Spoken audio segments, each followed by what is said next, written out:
அத்தியாயம் 1. நமக்கு முதுகை காட்டிக் கொண்டிருந்தவன் 2 கைகளையும் சிக்ஸர் சொல்லும் கிரிக்கெட் அம்பையர் போல உயரே உயர்த்தியிருந்தான். எதிரே அவன், கொஞ்சம் குட்டை, தலை மொட்டை, கையில் திருத்தப்பட்ட மலிவு பதிப்பு புத்தகம் போல சின்ன பிஸ்டல். அதன் திறந்த வாய் இவன் பரந்த மார்பை நேர்பார்வை பார்த்து கொண்டிருக்க, நீங்க வருவன்னு நான் எதிர்பார்த்தேன் ராஜா. உன் காதலி போன அதே இடத்துக்கு நீயும் போக ஆசைப்படுறதானே? எங்க 1 2 சொல்லு பார்க்கலாம். 10 சொல்றப்போ அனுப்பி வைக்கிறேன். இவன் திடீரென்று பாய்ந்து கால்களால் துப்பாக்கி பிடித்த கைக்கு பிடி போட, கட், ஸ்டாப் கேமரா என்று தொப்பி வைத்த டைரக்டர் அருகே வந்து, ஒரு டயலாக்கை ஸ்கிப் பண்ணிட்டீங்க பிரசாத். அவன் 10 சொல்றப்போ அனுப்பி வைக்கிறேன்னு சொன்னதும் நீங்க அவனுக்கு பின்னாடி பார்த்துக்கிட்டு, வாங்க இன்ஸ்பெக்டர் கரெக்டாக வந்துட்டீங்களேன்னு சொல்றீங்க. அவன் திரும்பி பார்க்குறான், அப்பதான் பாயிறீங்க.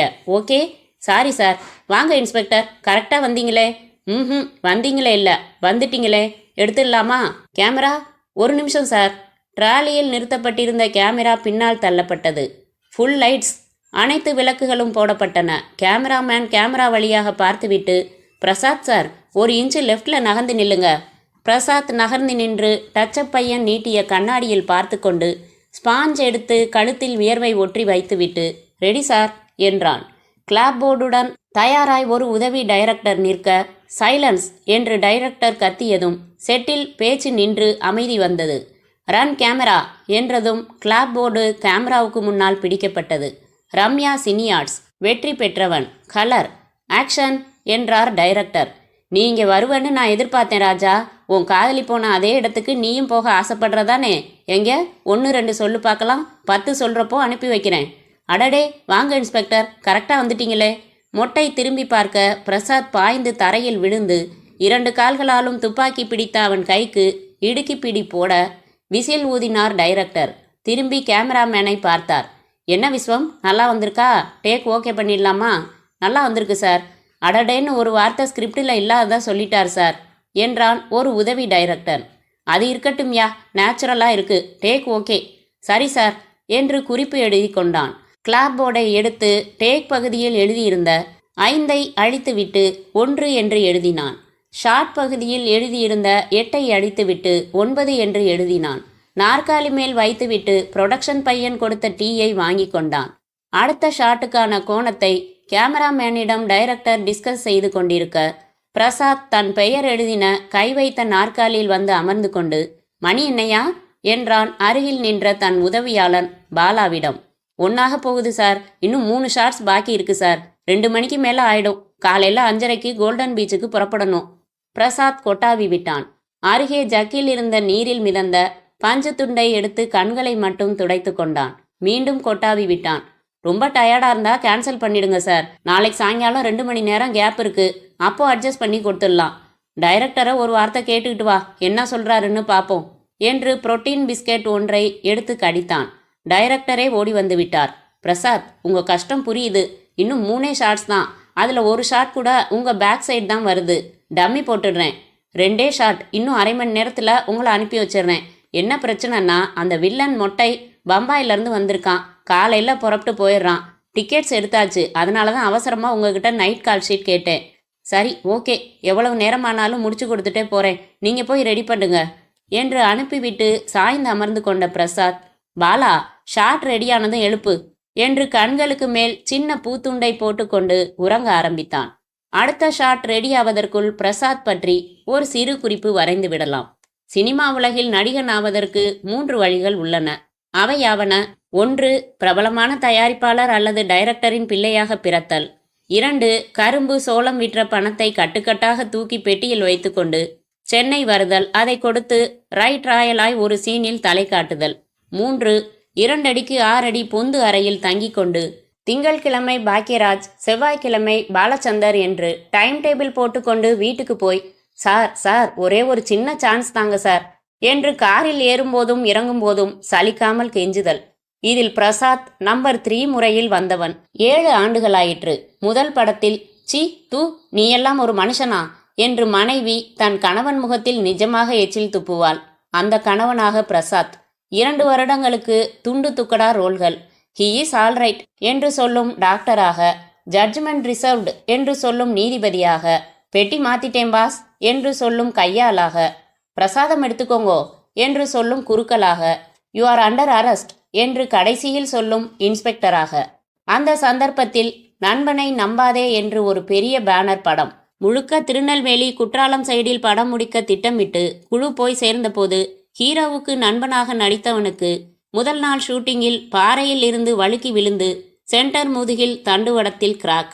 என்னடா செய்யலாம் என்று கையை பிசைந்த டைரக்டர் பிரசாத்தை அழைத்து, படம் பூரா வர்ற ரோல் செய்றியா, 2 சீன் எடுத்து பார்க்குறேன், உன்னை வச்சு தேருமான்னு பார்க்குறேன், சரியா வரலன்னா கழட்டி விட்டுருவேன், வருத்தப்படக்கூடாது என்றார்.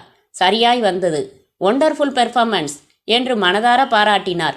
நண்பனாக நடித்திருக்கும் நடிகர் பிரசாத்திடம் இவ்வளவு திறமைகள் ஒளிந்திருந்தனவா, இவரை தமிழ் திரையுலகம் நன்கு பயன்படுத்தலாம் என்று சொல்லி வைத்தாற்போல் 3 முன்னணி பத்திரிகையின் திரைப்பட விமர்சனக்காரர்கள் எழுத அதிர்ஷ்ட தேவதை தூரத்தில் நின்று கொண்டு பிரசாத்தை பார்த்து கண்ணடித்தாள். அவள் கிட்டே வர அந்த படம் வீடியோ திருட்டை தாண்டி 100 நாள் ஓடியதோடு தமிழக அரசின் விருதையும் பெற்றவுடன் பிரசாத் ஒரே வாரத்தில் 16 படங்களில் ஒப்பந்தமானான். அறையில் இருந்து மாறி பாம்குரோவ் ஹோட்டல் வந்தான். வேளச்சேரியில் 20 லட்சத்திற்கு பங்களா வாங்கினான். தமிழகம் முழுக்க மன்றங்கள் திறக்கப்பட்டன. வடபழனியில் ஒரு காலி மனை வாங்கினான். திருச்சியில் அவன் பிறந்த நாளின் போது ரசிகர்கள் மாநாடு நடத்தப்பட்டது. காலிமனையில் டப்பிங் தியேட்டர் கட்டினான். எதிர்க்கட்சி ஒன்று அவனை அரசியலில் இழுக்க பார்த்தது. ஆழ்வார்பேட்டையில் பிரிவியூ தியேட்டரை விலைக்கு வாங்கினான்.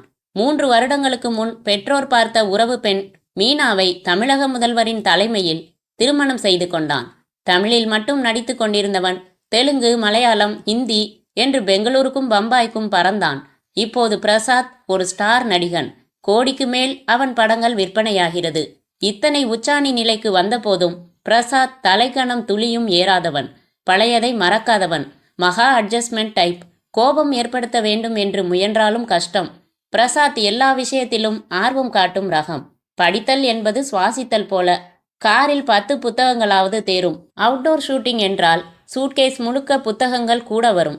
வீட்டில் ஒரு லைப்ரரியே இருக்கிறது. விதவிதமான சப்ஜெக்டுகளில் ஆயிரக்கணக்கான புத்தகங்கள். பிரசாத்திடம் எந்த விதமான கேள்வியை வேண்டுமானாலும் கேட்கலாம். புறநானூறு, கெமிக்கல் வார், எய்ட்ஸ், ஈழ பிரச்சனை, போபார்ஸ், 2ஆம் குலோத்துங்கன், மலையாள மாந்திரிகம், சிபிஐ, இன்டர்நெட், சுஜாதாவின் விபரீத கோட்பாடு, நயாகரா, பிரிட்டிஷ் ஏகாதிபத்தியம், கண்ணதாசன் கவிதை, மைக்கேல் ஜாக்சன், ஹாலிவுட் புரொடக்ஷன், பிரியங்காவின் கல்யாணம், சத்யஜித் ரே பார்வை, இந்தியன் ஏர்ஃபோர்ஸ். இப்படி எதை பற்றி வேண்டுமானாலும் கேளுங்கள், தெளிவாக தகவல் வரும். திரைக்கதை வசனகர்த்தாக்கள் பிரசாத் படத்திற்கு வசனம் எழுதுவது என்றாலே லேசாய் உதறுவார்கள். கதை மதுரைக்கு பக்கத்துல ஒரு கிராமத்துல நடக்குது சார். இங்கே குற்றம் நடந்தா முதல்ல ஏரியா இன்ஸ்பெக்டர் தான் வருவாரு. அவருக்கு மேல டிஎஸ்பி, அப்புறம் எஸ்பி, அப்புறம் டிவிஷனல் டிஐஜி தான் வருவாரு. கமிஷனர் வந்தார்னு எழுதியிருக்கீங்களே, தப்பு. கமிஷனர் சிட்டி லிமிட்டோட சரி, பாமர மக்களுக்கு சரி. படிச்சவன், விஷயம் தெரிஞ்சவன் சிரிப்பான் சார், மாத்திடுங்க அத.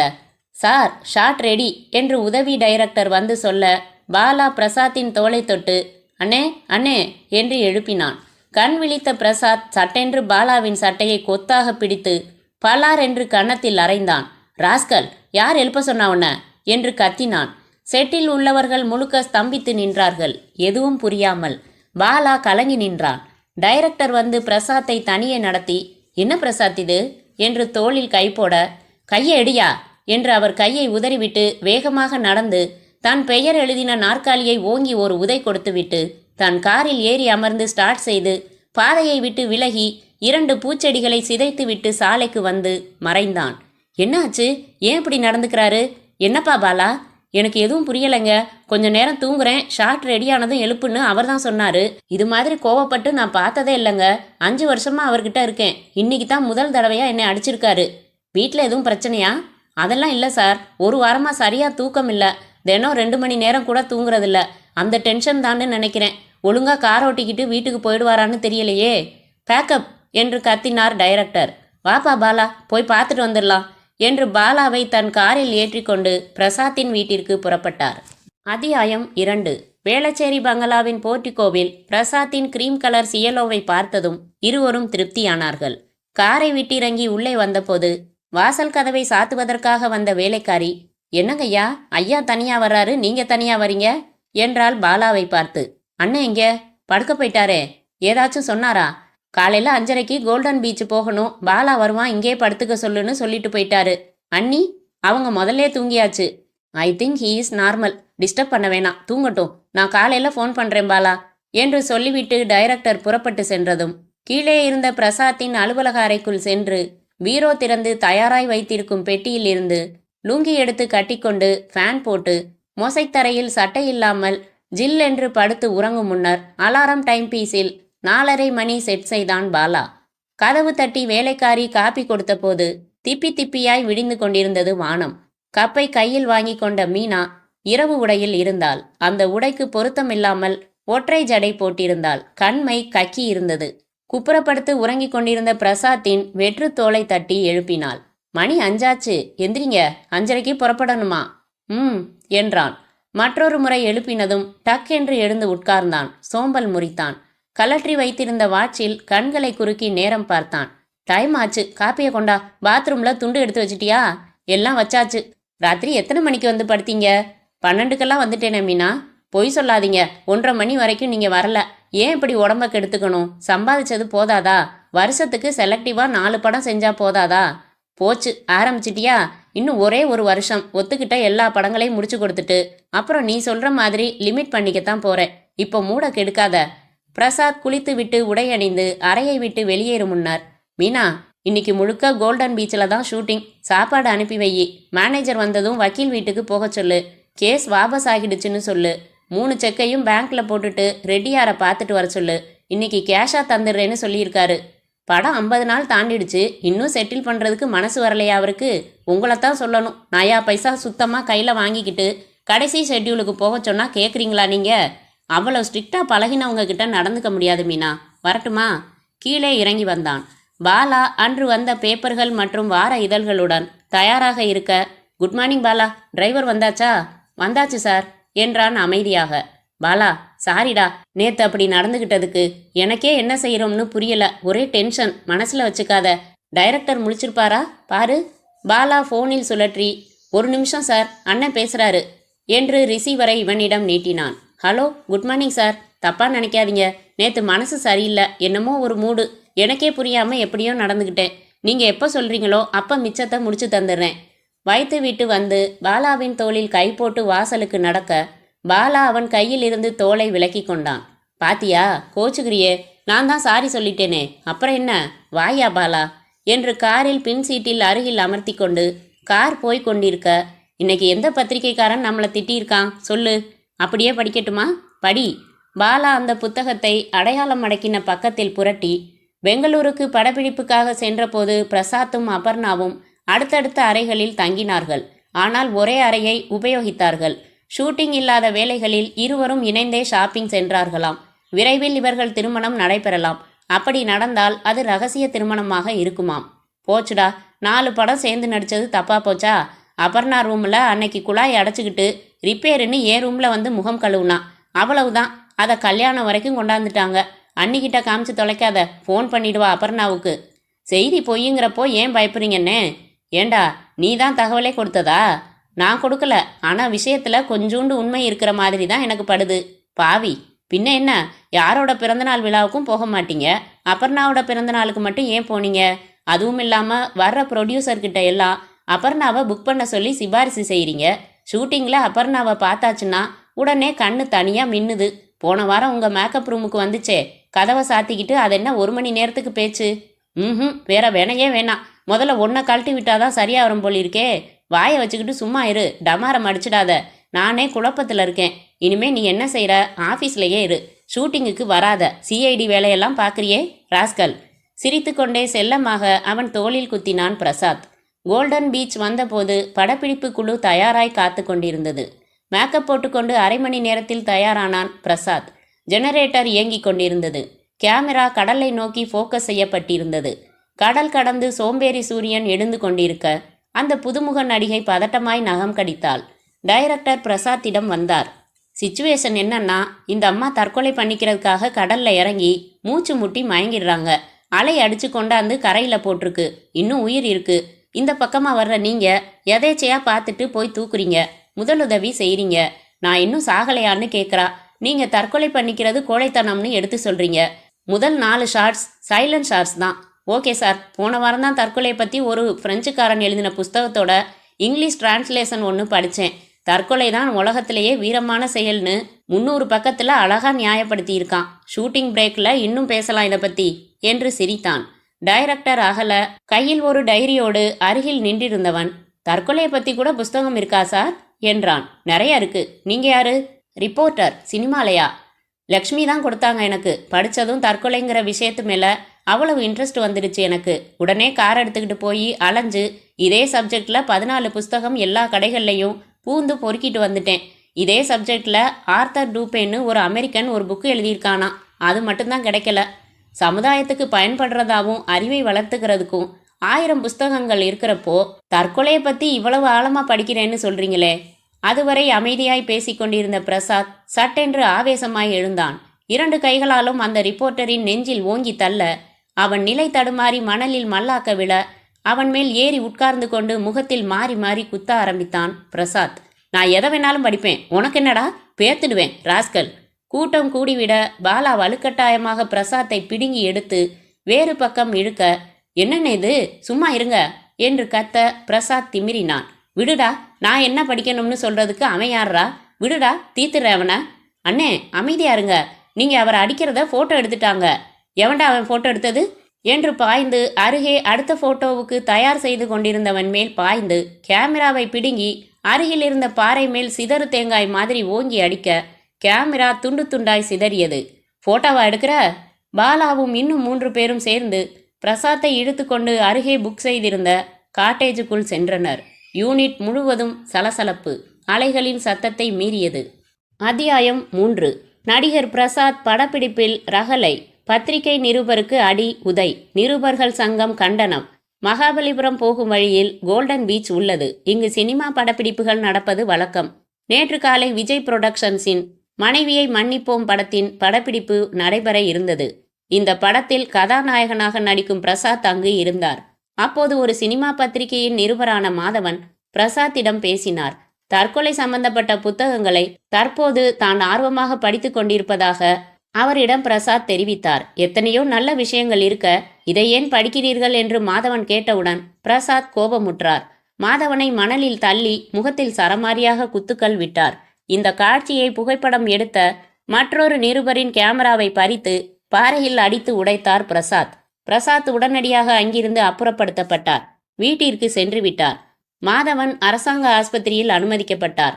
மாதவன் போலீசில் புகார் கொடுத்ததோடு நிருபர்கள் சங்க தலைவரிடமும் புகார் செய்தார். உடனே நிருபர்கள் கூடி ஆலோசித்து நகர கமிஷனரிடம் ஊர்வலமாய் போய் மனு கொடுத்ததோடு வேளச்சேரியில் பிரசாத்தின் பங்களாவுக்கு சென்று அவர் மன்னிப்பு கேட்க வேண்டும் என்று ஆர்ப்பரித்தனர். போலீஸ் வந்தது. நடிகர்கள் சங்க தலைவரும் வந்தார். உள்ளே சென்று வந்த தலைவர், பிரசாத் தொடர்ந்து 15 நாட்களாக சரியான தூக்கமில்லாமல் படப்பிடிப்புகளில் கலந்து கொண்டதால் டென்ஷன் ஏற்பட்டு மிக லேசாக மனநிலை பாதிக்கப்பட்டிருப்பதாகவும் டாக்டர்கள் வந்து பார்த்து ஊசி போட்டு உறங்க வைத்திருப்பதாகவும் நாளை அவரை ஆஸ்பத்திரிக்கு அழைத்து வந்து மாதவனிடம் மன்னிப்பு கேட்க செய்ய வேண்டியது தன் பொறுப்பு என்றும் சமாதானமாக பேசி அனுப்பினார். கூட்டம் கலைந்து சென்றது. பிரசாத்தின் இந்த திடீர் நடவடிக்கை குறித்து நிறைய தயாரிப்பாளர்கள் கவலை கொண்டிருப்பதாக கருத்து தெரிவித்தார்கள். தன் பெயரை போட வேண்டாம் என்று கேட்டுக்கொண்ட ஒரு டைரக்டர் நம் நிருபரிடம் கூறியதாவது, பிரசாத் ஒரு எக்ஸென்ட்ரிக் டைப், ரொம்ப நல்லா பேசிக்கிட்டு இருப்பாரு. திடீர்னு ஸ்விட்ச் ஆஃப் ஆனது மாதிரி கம்முன்னு ஆயிடுவாரு. ஒரு ஷூட்டிங்குக்காக டெல்லி போனப்போ தங்கியிருந்த ஹோட்டலில் நடுராத்திரி என்னை எழுப்பி இப்போ ஸ்விம்மிங் பூல் திறந்திருக்குமான்னு கேட்டாரு. இருக்கும், ஆனால் இப்போ மணி 1, குளிர் அடிக்குது, ஏன் கேட்டீங்கன்னே. நான் இப்போ நீந்தணும்னு புறப்பட்டுட்டாரு. எவ்வளவு சொல்லியும் கேட்கல. நீந்திட்டு வந்து இது ஒரு அனுபவம்னாரு. அப்போவே நினச்சேன் இவருக்கு கலந்து போச்சுன்னு. இப்போ கொஞ்சம் முத்தி இருக்கு, அவ்வளவுதான். நடந்த சம்பவம் குறித்து பிரசாத்தின் மனைவியை கேட்டபோது கருத்து எதுவும் கூற மறுத்துவிட்டார். உதவியாளர் பாலாவை கேட்டபோது, எனக்கே ரொம்ப கவலையா இருக்கு. இந்த சம்பவத்துக்கு முதல் நாள் என்ன காரணமில்லாமல் அடிச்சிட்டு மறுநாள் மன்னிப்பு கேட்டாரு. கொஞ்ச நாளாவே அவர் போக்குல சின்ன சின்ன மாறுதல்கள் இருக்கு. போன வாரம் ஒரு நாள் அவரோட ஆஃபீஸ் ரூம்ல தூங்கிட்டு இருந்த என்ன நடுராத்திரி தட்டி எழுப்பினாரு. ஏண்டா, தற்கொலைங்கிறது எவ்வளோ பெரிய விஷயம் தெரியுமான்னு ஆரம்பிச்சாரு.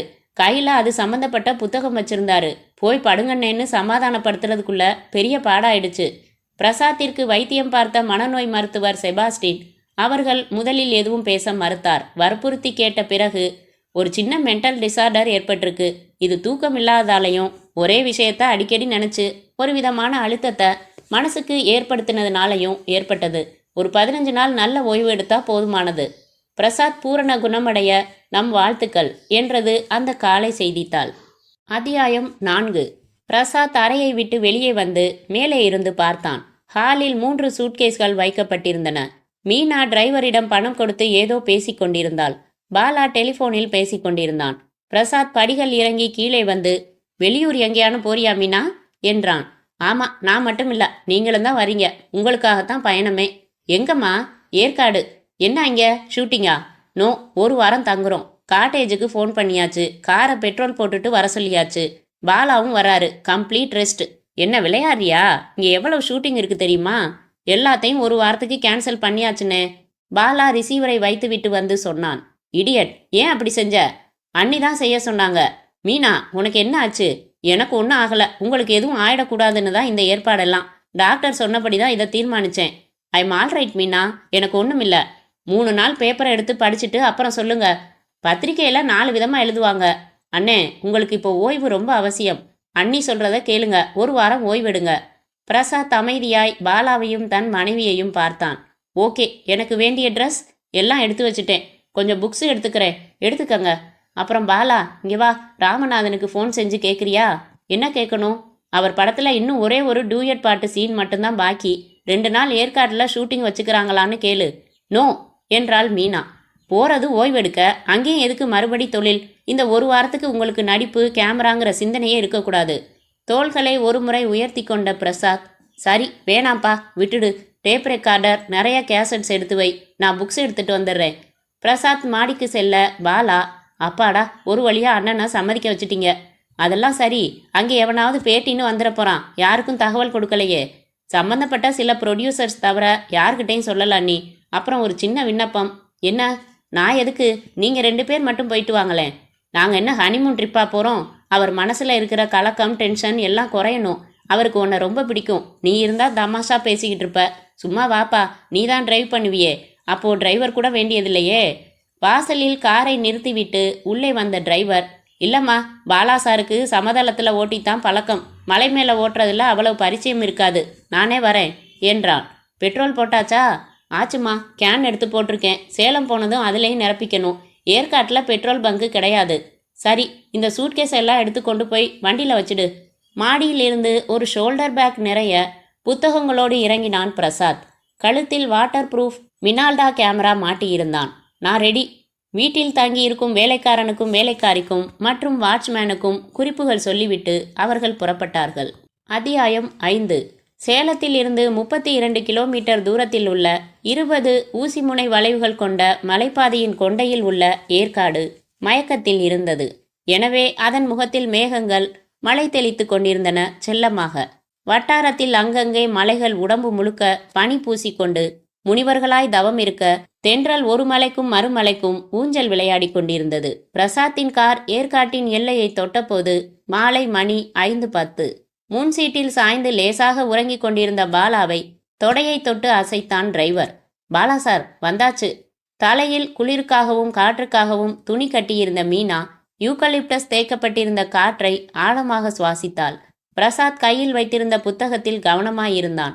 அதை பட்டென்று வாங்கி மூடி வைத்தாள். போதும் படிச்சது, ஊர் வந்தாச்சு, இயற்கையை ரசிங்க. ஷூட்டிங்குக்காக 3 தடவை வந்திருக்கேன் மீனா. இப்போது ஏரி தெரிந்தது. அதில் சில படகுகள் மிதந்தன. ஏரியின் கரையோரம் வர்ண கோலமாய் பூக்கள் தலையசைத்தன. பாலா, இப்ப சீசனா? இல்லைண்ணே, சீசன் முடிஞ்சுது. ரோட்ல கூட்டத்தையே காணுமே. ஆமா, ஏன் ஏற்காட்டை செலக்ட் பண்ணீங்க? ஒரு மாறுதலுக்கு தான். வழக்கமாக ஊட்டி கொடைக்கானல் போவாங்க.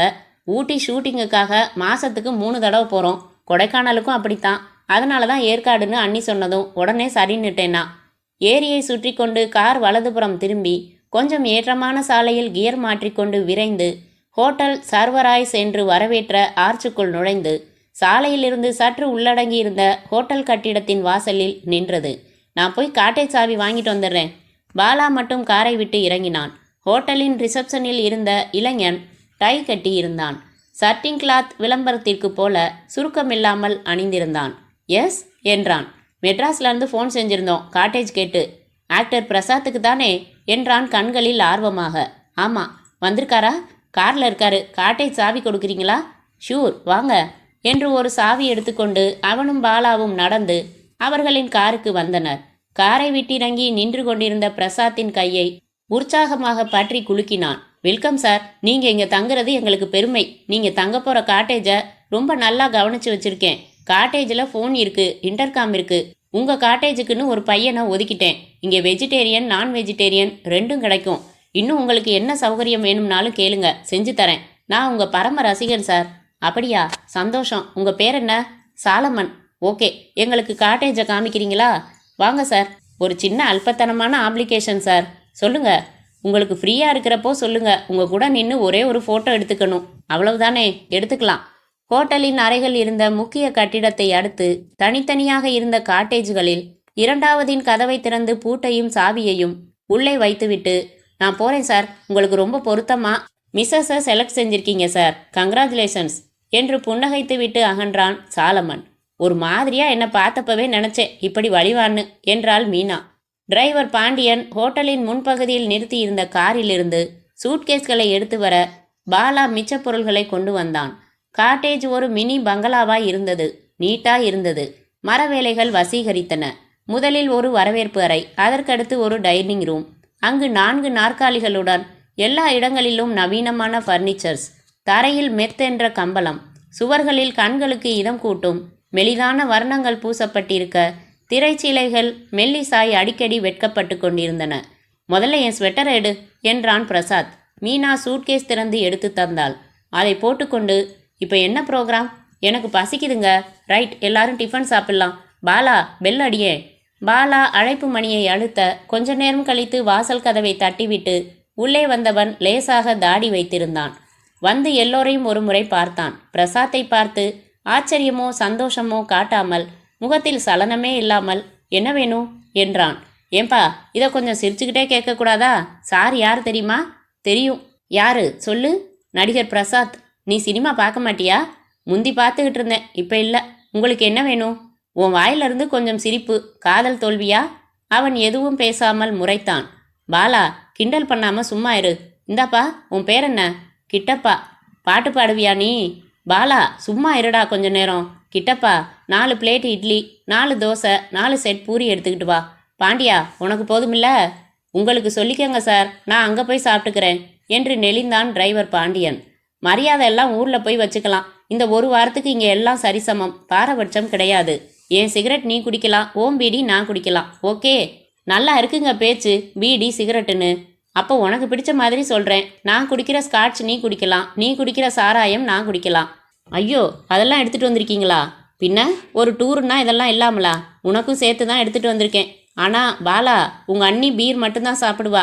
ஐயோ, மானத்தை வாங்காதீங்க. கோவா போயிருக்கிறப்போ இங்கெல்லாம் இளநீ தண்ணியை வடிகட்டி பாட்டில் அடைச்சி விற்பாங்கன்னு சொல்லி ஏமாற்றி குடிக்க வச்சுட்டு பேச்சா பேசுகிறீங்க? அண்ணன் பெரிய ஆள் அண்ணி, இப்படித்தான் ஒரு தடவை. டேய் சும்மா இருறா. நீ சொல்லு பாலா, என்ன? ஒரு ஷூட்டிங்கில் ஹீரோயின் தண்ணி அடிச்சிட்டு அந்த போதையில் அண்ணனை கட்டி பிடிச்சிக்கிட்டு சூடேத்துற மாதிரி ஒரு சீனு. பாலா, சொல்லாதடான்னா அவன் சொல்வான், அவனை அதட்டாதீங்க. சொல்லு பாலா. இந்த சீனில் விஸ்கி பாட்டிலில் ஜூஸ் போட்டு வச்சுருந்தாங்க. அண்ணன் என்ன செஞ்சாரு? காட்டம் தெரியாத ஃபாரின் விஸ்கியை ஊற்றி வச்சுட்டாரு.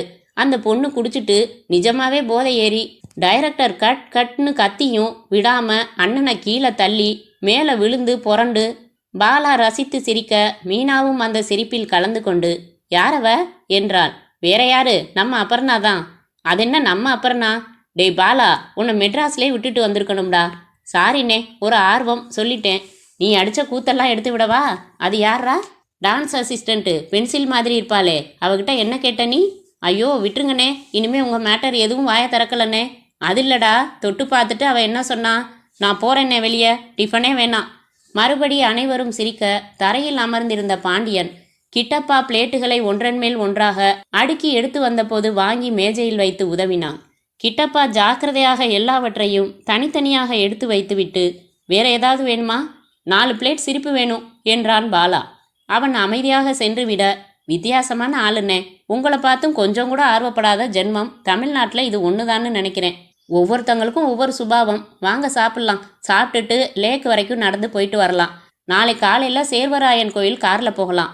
சாப்பிட்டு விட்டு மீனா உடை மாற்றிக்கொண்டு மேலே ஸ்வெட்டர் அணிந்தாள். பாலா ஒரு ஸ்கார்ஃப் மட்டும் கழுத்தில் சுற்றி கொண்டான்.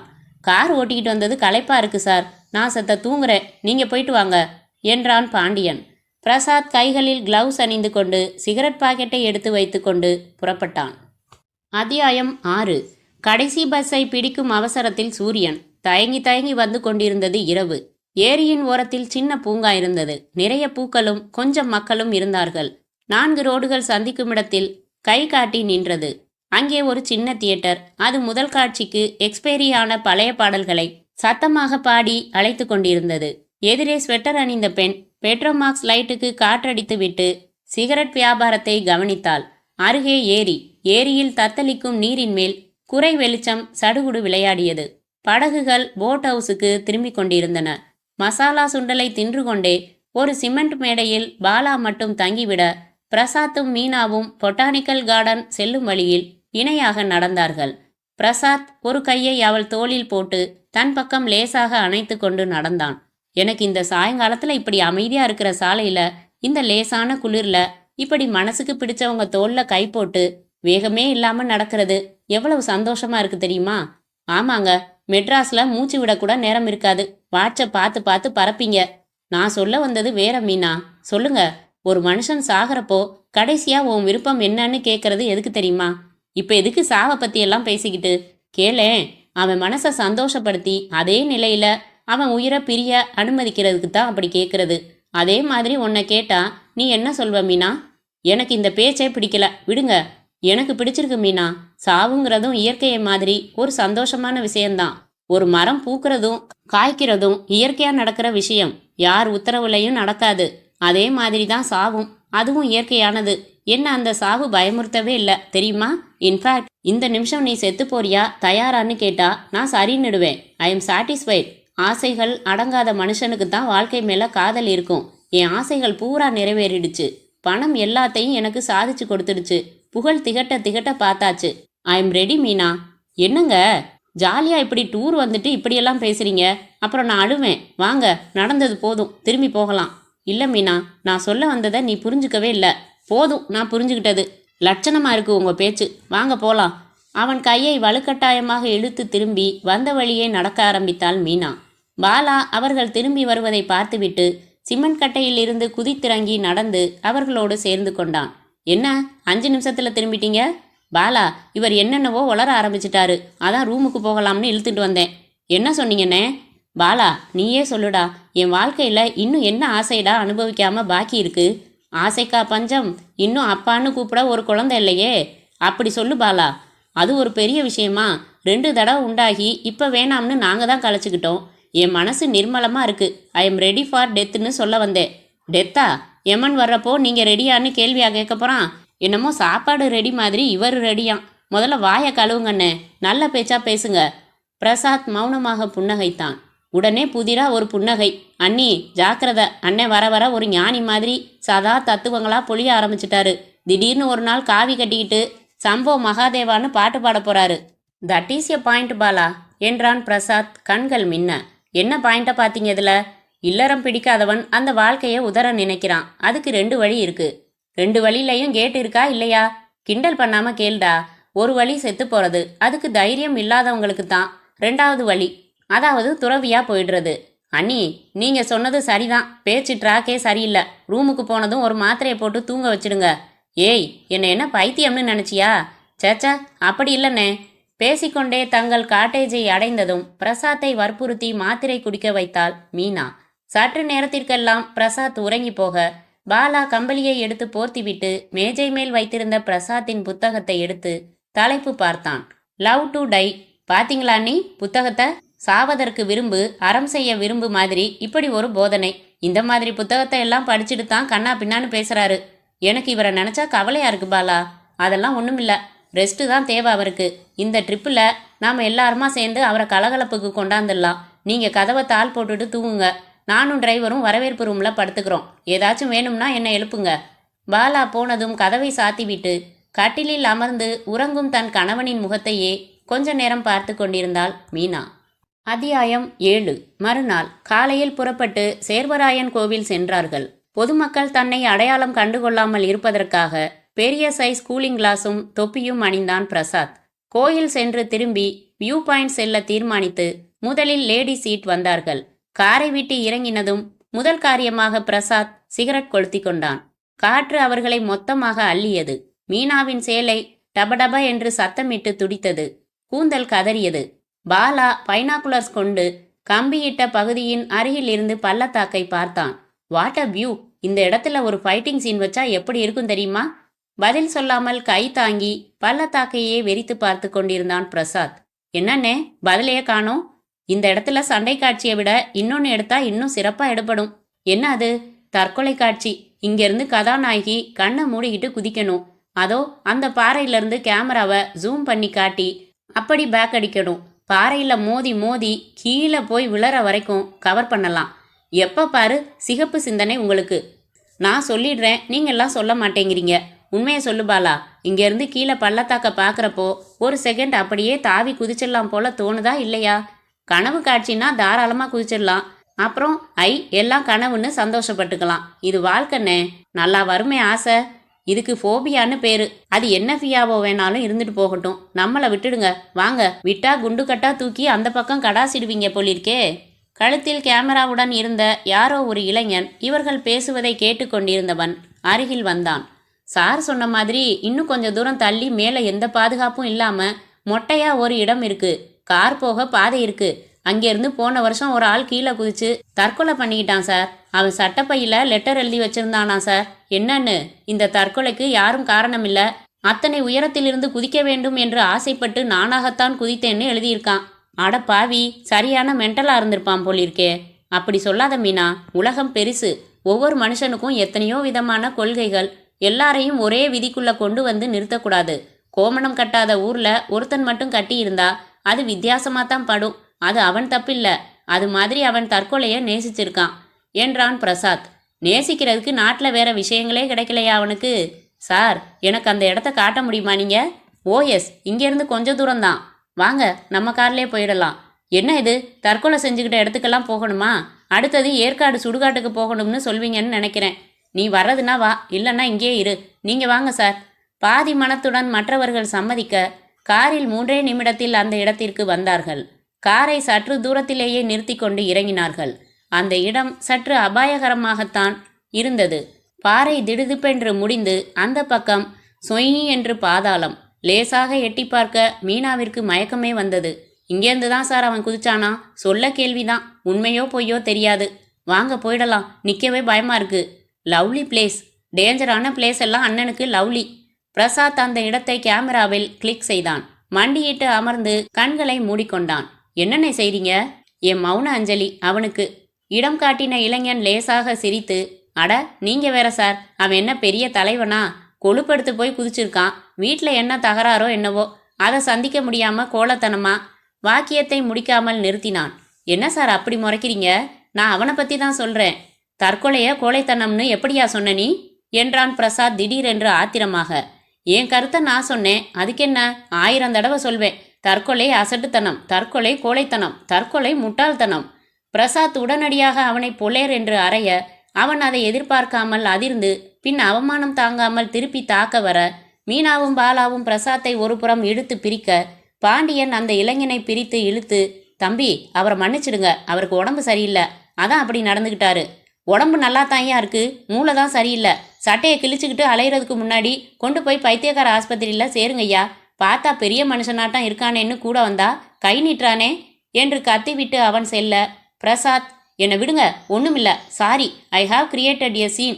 Sorry Meena, sorry Bala. தற்கொலைங்கிறது உலகத்திலே வீரமான விஷயங்கிறது என் கருத்து. அதுக்கு எதிராக அவன் பேசுனதுனால ஆத்திரம் தாங்காம, oh my god, I am really sorry.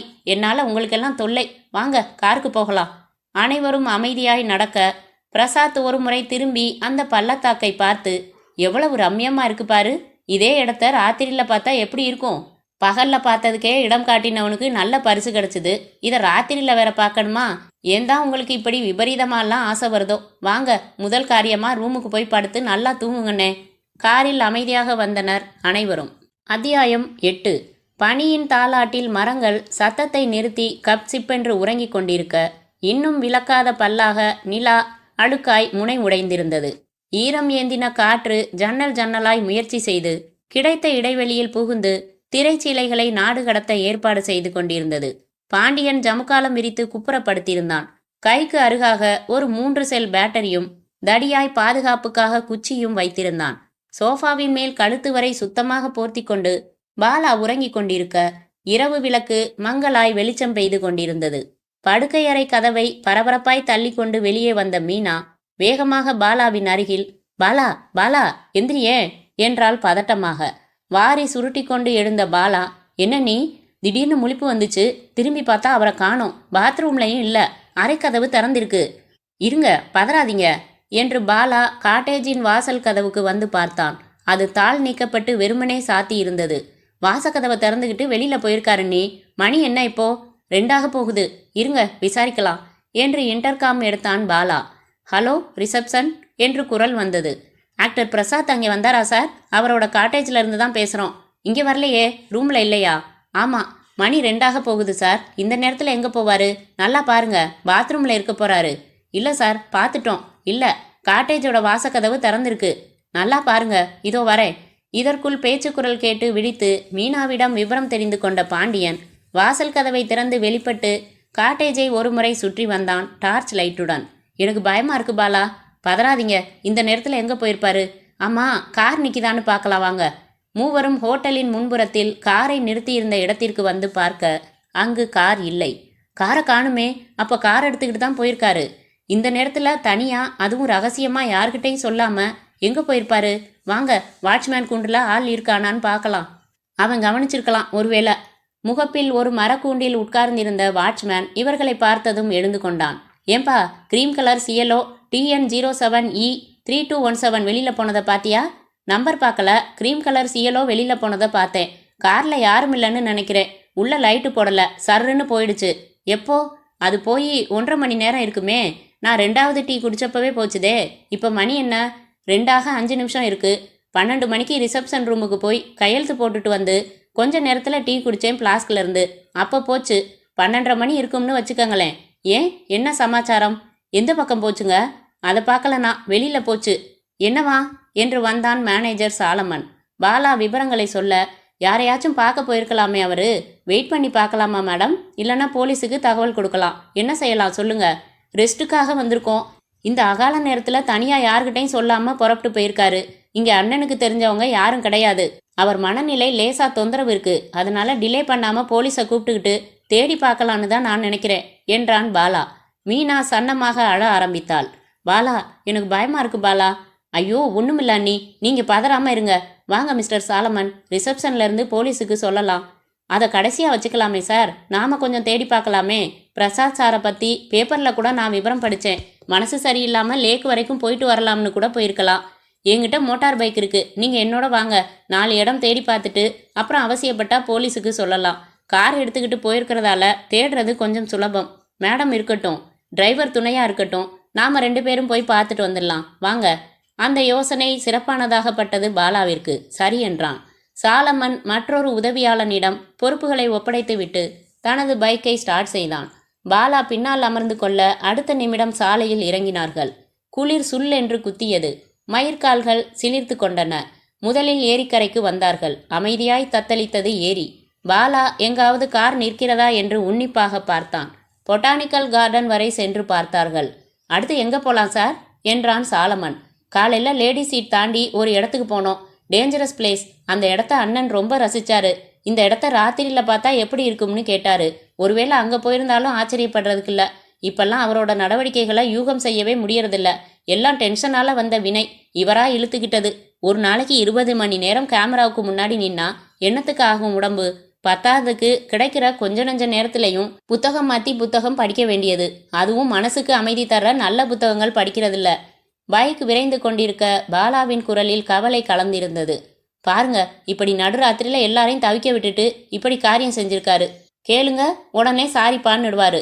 சரி, அவர் தான் உடம்பு சரியில்லாமல் இப்படியெல்லாம் நடந்துக்கிறாரே. நீங்கள் 3 பேர் அதே காட்டேஜில் இருந்திருக்கீங்க. இப்படி கோட்டை விட்டுருக்கீங்களே, பத்திரமா பார்த்துக்கிறது இல்லையா? வெளியிலேருந்து ஆபத்து வந்தால் சமாளிக்கலாம். அவரே எழுந்து இப்படி சத்தம் இல்லாமல் வெளியில் போவார்னு எப்படிங்க எதிர்பார்க்க முடியும்? பகல் பூரா அலைஞ்சது. நல்ல அசதி. நல்லா தூங்கிட்டேன்னா. பாதை வளைந்து வளைந்து செல்ல ஃப்ளவர் கார்டன், ஃப்ரூட் ஃபார்ம் எல்லாம் தாண்டி லேடி சீட் வியூ பாயிண்ட் தாண்டி காலையில் பார்த்த அந்த பாதுகாப்பற்ற மலையுச்சியை நோக்கி வேகம் குறைந்து பைக் செல்ல, அதோ எங்க கார் என்றான் பாலா. சற்று தூரத்தில் அமைதியாக கார் நின்று கொண்டிருக்க, காரின் உள் விளக்கு எரிந்து கொண்டிருந்தது. கதவுகள் மூடியிருந்தன. காரின் அருகில் பைக்கை நிறுத்தினான் சாலமன். பைக்கின் ஹெட்லைட் வெளிச்சம் பாறைகளின் விளிம்பு வரை பாய்ந்து அதன் பிறகு வெட்ட வெளியில் காணாமல் போனது. என்ஜினை அணைக்க வேணாம் சார், லைட் எரியட்டும் என்ற பாலா சுற்றும் முற்றும் பார்த்தான். அண்ணே என்றான். காலடியில் இலைகள் மிதிப்பட்டன. பதில் இல்லை. பிரசாத் சார் என்றான் சாலமன். பதில் இல்லை. என்ன இது, கார் நிக்குது, ஆளை காணோம். 2 பேரும் மாறி மாறி அழைத்தார்கள். உயி என்று காற்று வீசிக்கொண்டிருக்க, சட்டையின் காலர்கள் துடிதுடிக்க, குறை வெளிச்சத்தில் இவர்களைத் தவிர வேறு நடமாட்டத்தை காணோம். பதிலையும் காணோம். எங்கெங்க போயிருப்பாரு? இந்த இடத்துல கொண்டாந்து காரை நிறுத்திட்டு. காரின் அருகில் வந்த சாலமன், இதென்ன ஸ்டியரிங் மேல இந்த புத்தகத்தை கவுத்து வச்சிருக்காரு? டிரைவிங் சீட் அருகே உள்ள கதவை திறந்து அந்த கவிழ்த்து வைத்த புத்தகத்தை கையில் எடுத்து பார்த்தான். சூசைட் என்று தலைப்பு இருந்தது. கவிழ்க்கப்பட்ட பக்கத்தில் அப்படியே திருப்பிய போது 10 வரிகள் சிகப்பு பேனாவால் அடிக்கோடிடப்பட்டிருந்தன. காரின் உள்விளக்கின் வெளிச்சத்தில் அந்த வரிகளை படித்தார்கள் சாலமனும் பாலாவும். உயரமான மலையுச்சியில் இருந்து பாதாளத்தை நோக்கி குதித்து உயிர் தப்பிய ரோபின்ஸ் தான் குற்றம் செய்ததாக கடைசி வரை ஒப்புக்கொள்ளவில்லை. குதித்த மறுவினாடி காற்று வெளியில் பயணம் செய்தபோது என்னிடம் இயற்கையுடன் ஐக்கியமாகிவிட்ட ஒரு உணர்வே தோன்றியது. பிறப்பின் வாழ்க்கையின் முழுமையை அந்த வினாடிகளில் உணர்ந்தேன். அடுத்த வினாடிகளில் சாகப்போகிறேன் என்கிற பயம் சற்றும் இல்லை. ஏனென்றால் நான் கோழை அல்ல. மரணத்தை வரவேற்க தயாராகிவிட்டவன். அது வரும் வரை காத்திருக்க பொறுமையற்றவன். அதனால் அதை தேடி நான் போனேன். என் துரதிருஷ்டம், பிழைத்து விட்டேன். காப்பாற்றி விட்டார்கள். இப்போதும் சொல்கிறேன், என் வாழ்க்கை அதுவாக முடிவதை நான் விரும்பவில்லை. நானாக முடித்து கொள்வேன் என்றான் பேட்டி கண்ட நிருபர்களிடம். என்று ஆங்கிலத்தில் இருக்க, எனக்கு ஏதோ புரியுது என்றான் சாலமன் பள்ளத்தாக்கை பார்த்து கொண்டு. விழிகள் விரிய அப்படியே அதிர்ச்சியில் நின்றான் பாலா. அத்தியாயம் 9. மறுநாள் மதியம் 1 மணி சுமாருக்குத்தான் பிரசாத்தின் தசை துண்டுகளை கண்டுபிடித்து பொருத்தினார்கள் போலீஸ் நபர்கள். அத்தியாயம் 10. Good morning, this is moonlight detective agencies என்றாள் மாதவி. மாதவி சுடிதார் அணிந்திருந்தாள்.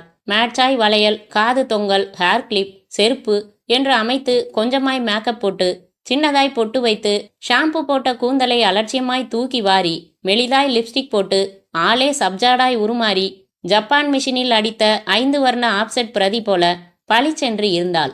Mister Bharat please. நீங்க யாருன்னு சொல்லட்டும் சார். ஆக்ட்ரஸ் அபர்ணாவோட பிஆர்ஓ சடகோபன் பேசுறேன். 1 மினிட்.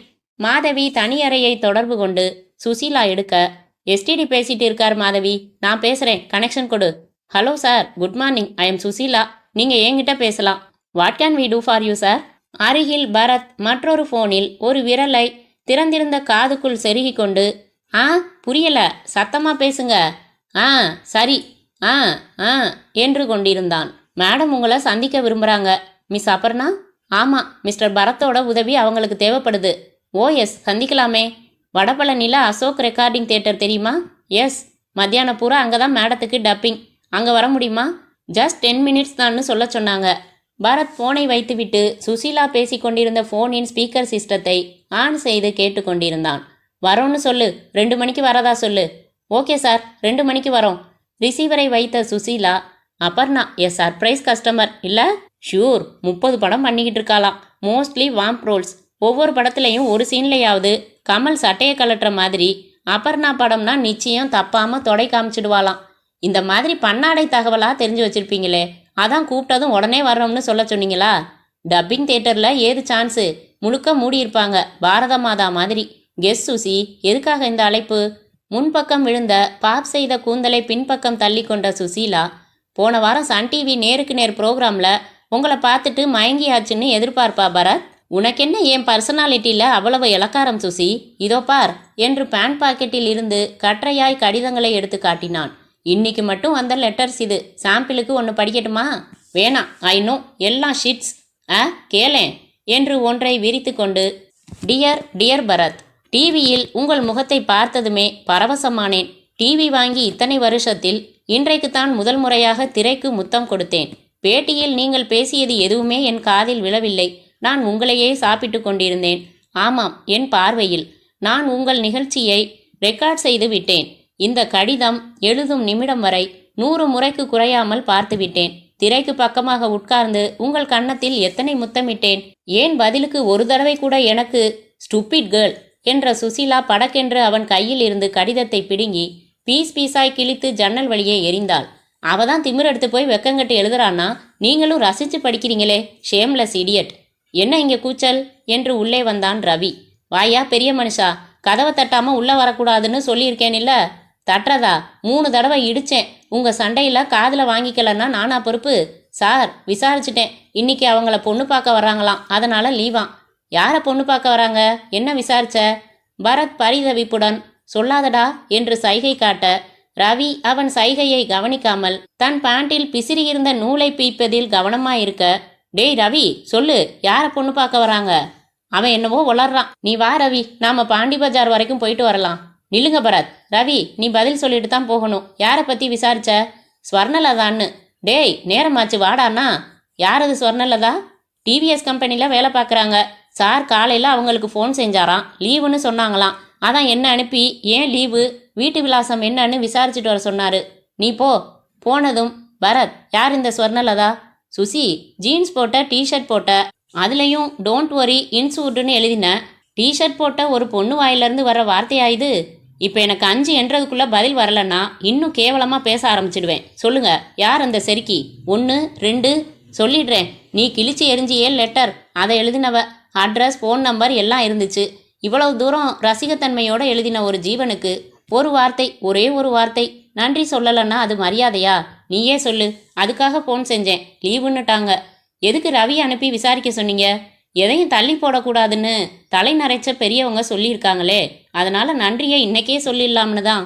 பரத், இனிமே ரவியை இப்படி மிஸ்யூஸ் பண்ணினீங்கன்னா எனக்கு கெட்ட கோபம் வரும். சாந்தம் சாந்தம், உன் நல்ல கோபத்தையே நாடு தாங்காது. எனக்கு மட்டும் ரவியை மிஸ்யூஸ் பண்ணணும்னு ஆசையா? நான் நம்ம மாதவியத்தான் அனுப்பலாம்னு இருந்தேன். கொஞ்சம் அழகுபடுத்திக்கோமா, செலவெல்லாம் கம்பெனி பார்த்துக்கும்னு தெரியாதனமா சொன்னாலும் சொல்லிட்டேன். அவ உயரத்துக்கு ஒரு மேக்கப் பாக்ஸ் தூக்கிக்கிட்டு வந்துடுறா. 2 வரி டைப் அடிச்சுட்டு உடனே டச்சப் செஞ்சுக்கிறா. பேச்ச மாத்தாதீங்க. எனக்கு துரோகம் செய்ய இருந்தீங்களா இல்லையா? சி, கேள்வியை பாரு. இந்த ட்ரீம் இருக்கு பாரு, ட்ரீம், அதான் புகை புகையா வருமே கனவு காட்சி, அதுல கூட உனக்கு நான் துரோகம் நினைக்கிறதில்ல. வழியல் திலகம்னு பட்டம் தரலாம் பரத். இனிமையாச்சும் கொஞ்சம் கெத்தா ஸ்தாபனத்து பாஸ் மாதிரி நடந்துக்கங்க. அதுக்காக அடிப்படை குணாதிசயங்களை விட்டுட முடியுமா? ஓகே, நான் பாண்டி பஜார் வரைக்கும் போயிட்டு வரேன். அந்த லாக்கர் கேஸ் விஷயமா 1 மணிக்குள்ள வந்துடுவேன். சேர்ந்து லஞ்ச் முடிச்சுட்டு வடபழனி போகலாம். 1:15க்கு வந்தான். காரில் தாராப்பூர் டவர்ஸ் வந்து மதுராவில் பாம்பே மீல் சாப்பிட்டு பீடா குதப்பி விட்டு சிகரெட் பற்ற வைத்து கொண்டான். அசோக் டப்பிங் தியேட்டருக்கு வந்தபோது 2:30. வாசலில் சொற்பமான கார்கள், அருகில் ஐஸ்கிரீம் கூடையில் கக்கத்தில் எக்ஸ்ரே கவருடன் ஒருத்தர் நின்று கொண்டே குளிர்பானம் அருந்தி கொண்டிருந்தார். படிகள் ஏறி மாடிக்கு வந்தபோது சட்டை பையில் 2 பேனா செருகியிருந்த குண்டான இளைஞன் வந்து கையை வலுவில் வாங்கி குலுக்கி, வாங்க, நான் தான் ஃபோன் செஞ்சது, சடகோபன் மேடம் ரெக்கார்டிங்கில் இருக்காங்க. இந்த லூப்போட அவங்க வேலை முடிஞ்சுது, உங்களை வெயிட் பண்ண சொன்னாங்க. சடகோபன் அழைத்து சென்று காத்திருக்க சொன்ன சிறிய அறையில் இசை மேதைகள் படங்களாக மாட்டப்பட்டிருந்தன. சோஃபா வசதியாக இருந்தது. கண்ணாடியில் ஆஸ்ட்ரே இருந்தது. அது ஹவுஸ்ஃபுல்லாக இருந்தது. சடகோபன் காணாமல் போனதும் 10 நிமிஷத்துக்கு என்ன செய்யலாம் என்றான் பரத். ஐ ஹாவ் நாவல் என்று கைப்பையிலிருந்து ஆங்கில புத்தகம் எடுத்து பிரித்து கொண்டாள் Susheela. I have love letter என்று பரத் பேண்டில் இருந்து கடிதங்களை எடுத்துக்கொள்ள புத்தகத்தை தனித்து முறைத்தாள். நான் காலேஜில் படித்தப்போ எனக்கு வந்த லவ் லெட்டர்ஸை பிரிக்க கூட மாட்டேன் தெரியுமா? ஏன், உங்களுக்கு துரோகம் செய்யக்கூடாதுன்னு தான். நீங்களும் இருக்கீங்க சரியான கல்லுளி மங்கன். அது சரி, லெட்டரை பிரிக்காமலேயே அது லவ் லெட்டர்னு எப்படி தெரிஞ்சுக்கிட்ட சுசி? அது எக்ஸ்கியூஸ் மீ என்று உள்ளே வந்தாள் அபர்ணா. மேக்கப் இல்லாமல் இருந்தால், தலையை லூசாக பின்னி இருந்தாள், வளவளப்பாய் சேலை கட்டியிருந்தாள், அரைக்கூடை பூ வைத்திருந்தாள். கண்கள் மட்டும் கசக்கி எறிந்த காகிதம் போல பொலிவில்லாமல் இருந்தது. பரத்திற்கு எதிர் நாற்காலியில் அமர்ந்து கொண்டு முறையாக அறிமுகம் செய்து கொண்டாள். சூடாகவா குளிராகவா என்று கேள்வி கேட்டு வரவழைத்து தந்து சடகோபனை கொஞ்சம் வெளியில இருங்க என்று கட் செய்துவிட்டு, மிஸ்டர் பரத், எனக்கு நீங்க உதவணும். எனக்கு ஒரு உண்மை வேணும். சொல்லுங்க அபர்ணா. நடிகர் பிரசாத் மரணத்தை பற்றி விரிவாக படிச்சிருப்பீங்கன்னு நினைக்கிறேன். ஆமாம், 10 நாள் இருக்குமே. ஓய்வெடுக்க ஏற்காடு போயிருந்தப்போ தற்கொலை செஞ்சுக்கிட்டு கொஞ்ச நாளாக மனநிலை பாதிக்கப்பட்டு. எஸ், ஸ்ட்ரைட்டாக சொல்லணும்னா எனக்கு பிரசாத்தோட சாவில் சந்தேகம். அது தற்கொலை இல்லையோன்னு ஒரு சின்ன நெருடல். உங்களுக்கு இதில் என்ன இன்ட்ரெஸ்ட்டுன்னு நீங்கள் கேட்குறதுக்கு முன்னாடியே சொல்லிடுறேன். நான் அவரை நேசித்தேன், அவரும் தான். அவர் கல்யாணம் ஆனவருங்கிறது உறுத்தலா இருந்தாலும் அவரை நேசிக்கிறத என்னால கட்டுப்படுத்த முடியல. முதல் மனைவியோட பர்மிஷனோட முறைப்படி கல்யாணம் பண்ணிக்கிறதா இருந்தோம்.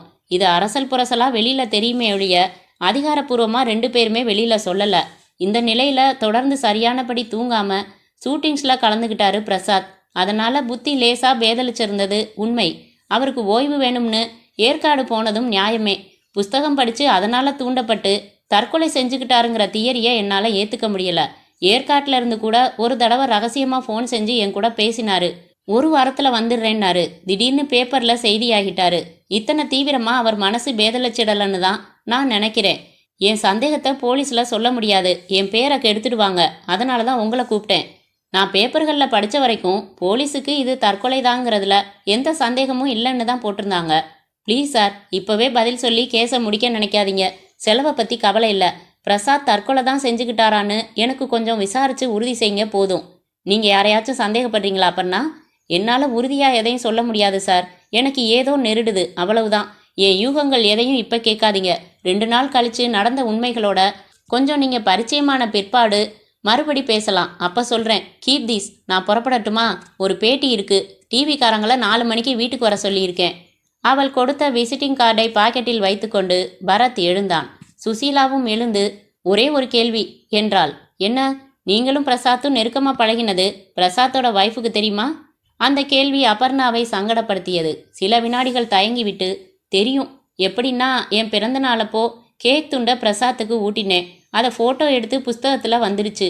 அதை பார்த்துட்டு அவரை சத்தம் போட்டாங்களாம். இதெல்லாம் சும்மா ஒரு ஃபன்னுன்னு சொல்லி இவர் சமாளிச்சாராம். மறுநாள் அவங்க எனக்கு ஃபோன் செஞ்சு ஆய் ஊயின்னு சத்தம் போட்டாங்க. சும்மா தமாசுக்கு தான் அப்படி செஞ்சேன்னு சொன்னேன். வாய்க்கு வந்தபடி பேசிட்டு தான் வச்சாங்க. ஐசி, நீங்கள் கல்யாணம் பண்ணிக்கிறதா இருந்தது அவங்களுக்கு தெரியுமா?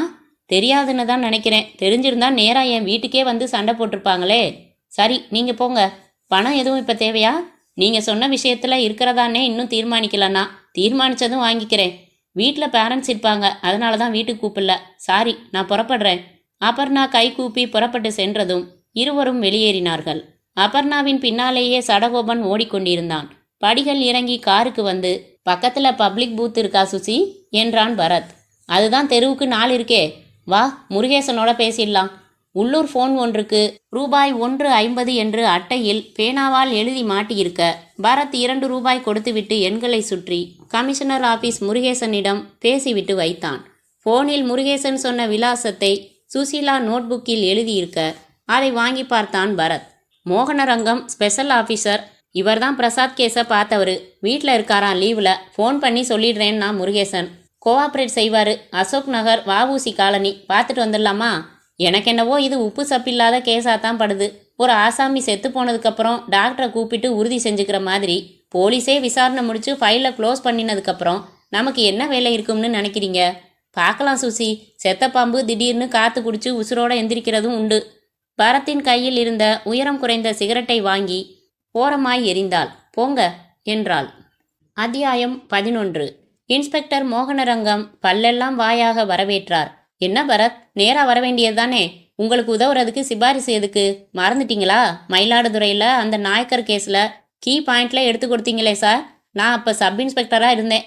இந்த தொந்தி கிடையாது அப்போ. நினைவு இருக்கு சார், பேரத்தான் மறந்துட்டேன். எத்தனாவது பையன் இவன் என்றான் தரையில் படுத்துக்கொண்டு ஸ்லேட்டில் தென்னை மரம் வரைந்து கொண்டிருந்த பொடியனை காட்டி. 3வது பையன் கடைக்குட்டி. பெரியவன் MITயில் படிக்கிறான். 2வது பையனுக்கு படிப்பு ஏறல. வீடியோ லைப்ரரி வச்சிருக்கான். என்ன சாப்பிட்றீங்க? உட்காருமா சுசீலா. என் வைஃப் ஊரில் இல்லை. அவள் அண்ணன் குழந்தைக்கு நாமகரணம். மோகனரங்கம் போட்ட சுமாரான டீயை சாப்பிட்டு முடித்து பொய்யாக பிரமாதமாக இருப்பதாக பாராட்டி முடித்து விஷயத்திற்கு வந்தான் பரத். கிளீன் கேஸ் பரத், பிரச்சனையே இல்லை. பிரசாத்துக்கு கொஞ்சம் டாப்பில் கலந்து போச்சு. ஷூட்டிங்கில் முதல்ல தன்னோட அசிஸ்டண்ட்டையே அடித்து அது ஏகப்பட்ட ரகலையாகி. அதெல்லாம் தெரியும், படித்தேன். தற்கொலையை பற்றி தேடி தேடி புஸ்தகம் வாங்கியிருக்கான். சைக்கியாட்ரிஸ்ட் செபாஸ்டின் தான் ட்ரீட்மெண்ட் கொடுத்துருக்காரு. Number 1 in this line. அவர்கிட்டயே தற்கொலை பண்ணிக்கலாம் போல தோணுதுன்னு பேசியிருக்கான்.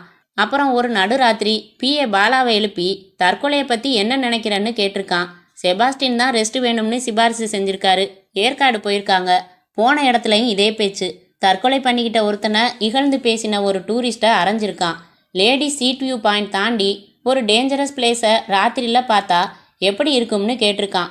சமாதானப்படுத்தி காட்டேஜுக்கு கூட்டிகிட்டு வந்துட்டாங்க. நடுராத்திரி யாருக்கிட்டையும் சொல்லிக்காம கார் எடுத்துக்கிட்டு அந்த ஸ்பாட்டுக்கு போய் புத்தகத்தில் மேலேருந்து குதிக்கிறது பற்றி எவனோ சுவாரஸ்யமாக சொன்ன வரிகளை அண்டர்லைன் செஞ்சு வச்சுட்டு அவ்வளவுதான் தொபுக்கடின்னு குதிச்சிட்டான். எஃப்ஐஆர் சுத்தமாக இருக்குது. நான் மட்டும் 32 பேரை விசாரித்தேன். இந்த கேஸில் சந்தேகப்படுறதுக்கு எதுவுமே இல்லை. மோகனரங்கம் சொன்ன ஒரு வரி கதை சுருக்கத்தை விரிவாக சொல்லச் சொல்லி கேட்டுக்கொண்டான் பரத்.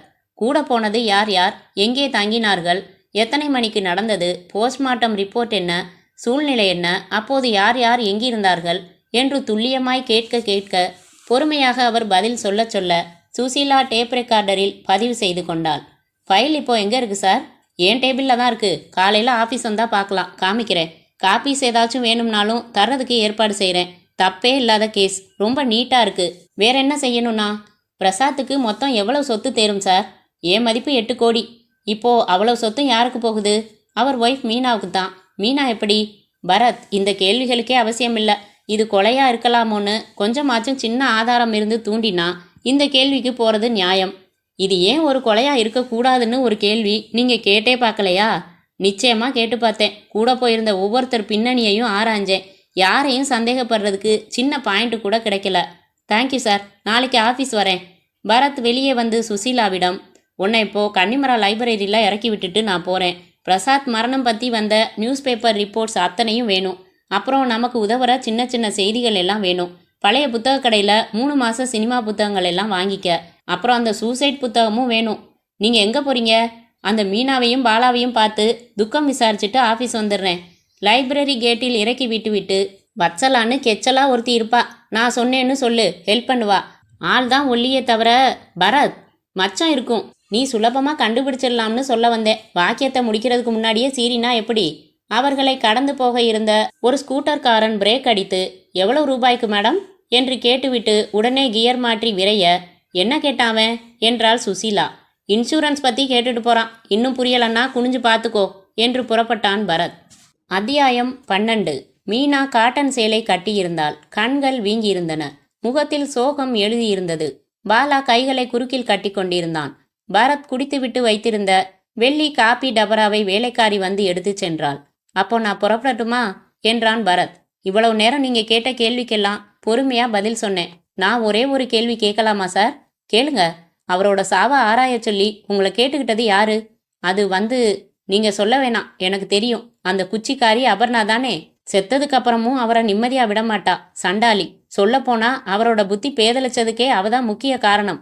நேரம் இருக்கிறப்போ, வாய்ப்பு இருக்கிறப்போ அதை பயன்படுத்திக்கணும்னு சொல்லி அவரை நிறைய படங்கள் ஒப்புக்க வச்சவ அவதான். அதை வேதவாக்கா எடுத்துக்கிட்டு இவரும் ஒரே நாளில் 3 கம்பெனிக்கெல்லாம் கால்ஷீட் கொடுத்து நடிக்க ஆரம்பிச்சாரு. நீங்களா ஆரம்பிச்சதால கேட்குறேன். பிரசாத் அபர்ணாவை நேசிச்சாரா? அவ என்ன சொக்குப்பொடி போட்டு மயக்கினாலோ இவர் கொஞ்சம் இழிக்க ஆரம்பிச்சது உண்மைதான். உங்களுக்கு எப்படி தெரியும்? வத்தி வைக்கிறதுக்குன்னே சில பேர் இருக்காங்க சார். ப்ரீவியூ தியேட்டர்ஸுக்கு அவரோட போகிறப்போ சில நிருபர்கள் ரகசியமாக சொல்வாங்க, ஜாக்கிரதையா இருங்கம்மா, ஐயா ட்ராக் மாறிக்கிட்டு இருக்காருன்னு. நீங்கள் அவரை கண்டிச்சிங்களா? பின்ன கண்டிக்காமல் எப்படி இருக்க முடியும்? ஏதாச்சும் சொல்லி மழுப்பிடுவாரு. இதோ தான் நிற்கிறானே பாலா, இவனுக்கு எல்லாம் தெரியும். கேளுங்களேன் அவனையே. என்ன மிஸ்டர் பாலா, அவங்க உறவு எந்த அளவுக்கு இருந்துச்சு? அன்னிக்கிட்ட பர்மிஷன் வாங்கிட்டு கல்யாணம் பண்ணிக்கிறதுங்கிற அளவுக்கு வந்துட்டாங்க. நான் அதை அப்படியே வந்து அன்னிக்கிட்ட சொல்லிட்டேன். நீங்கள் கேட்டிங்களா மேடம் கல்யாணத்தை பற்றி? கேட்டேன். என்ன சொன்னார்? அதெல்லாம் சும்மா புரளின்னு சொன்னார், நம்பாதன்னு சொன்னார். அதுக்குள்ளே தான் உடம்பு சரியில்லாமல் போயிடுச்சே. நடந்த சம்பவம் தற்கொலை தான்னு நம்புறீங்களா? வேறென்ன? பிரசாத்தோட office room, reading room, bedroom எல்லாம் நான் பார்க்கலாமா? பாருங்க, போலீஸும் பார்த்தாங்க. பாலா, அழைச்சிக்கிட்டு போய் காமி. முதலில் கீழேயே இருந்த அலுவலக அறை சுத்தமாக இருந்தது. எல்லாவற்றிலும் ஒரு ஒழுங்குமுறை இருந்தது. புத்தகங்கள் வார வாரியாக, செய்தித்தாள்கள் தேதி வாரியாக அடுக்கப்பட்டிருந்தன. ரசிகர்கள் கடிதங்கள் தேதி குத்தப்பட்டு, போட்டோ அனுப்ப வேண்டியவை, பதில் எழுத வேண்டியவை, பதில் எழுத வேண்டாதவை என்று பிரிக்கப்பட்டிருந்தன.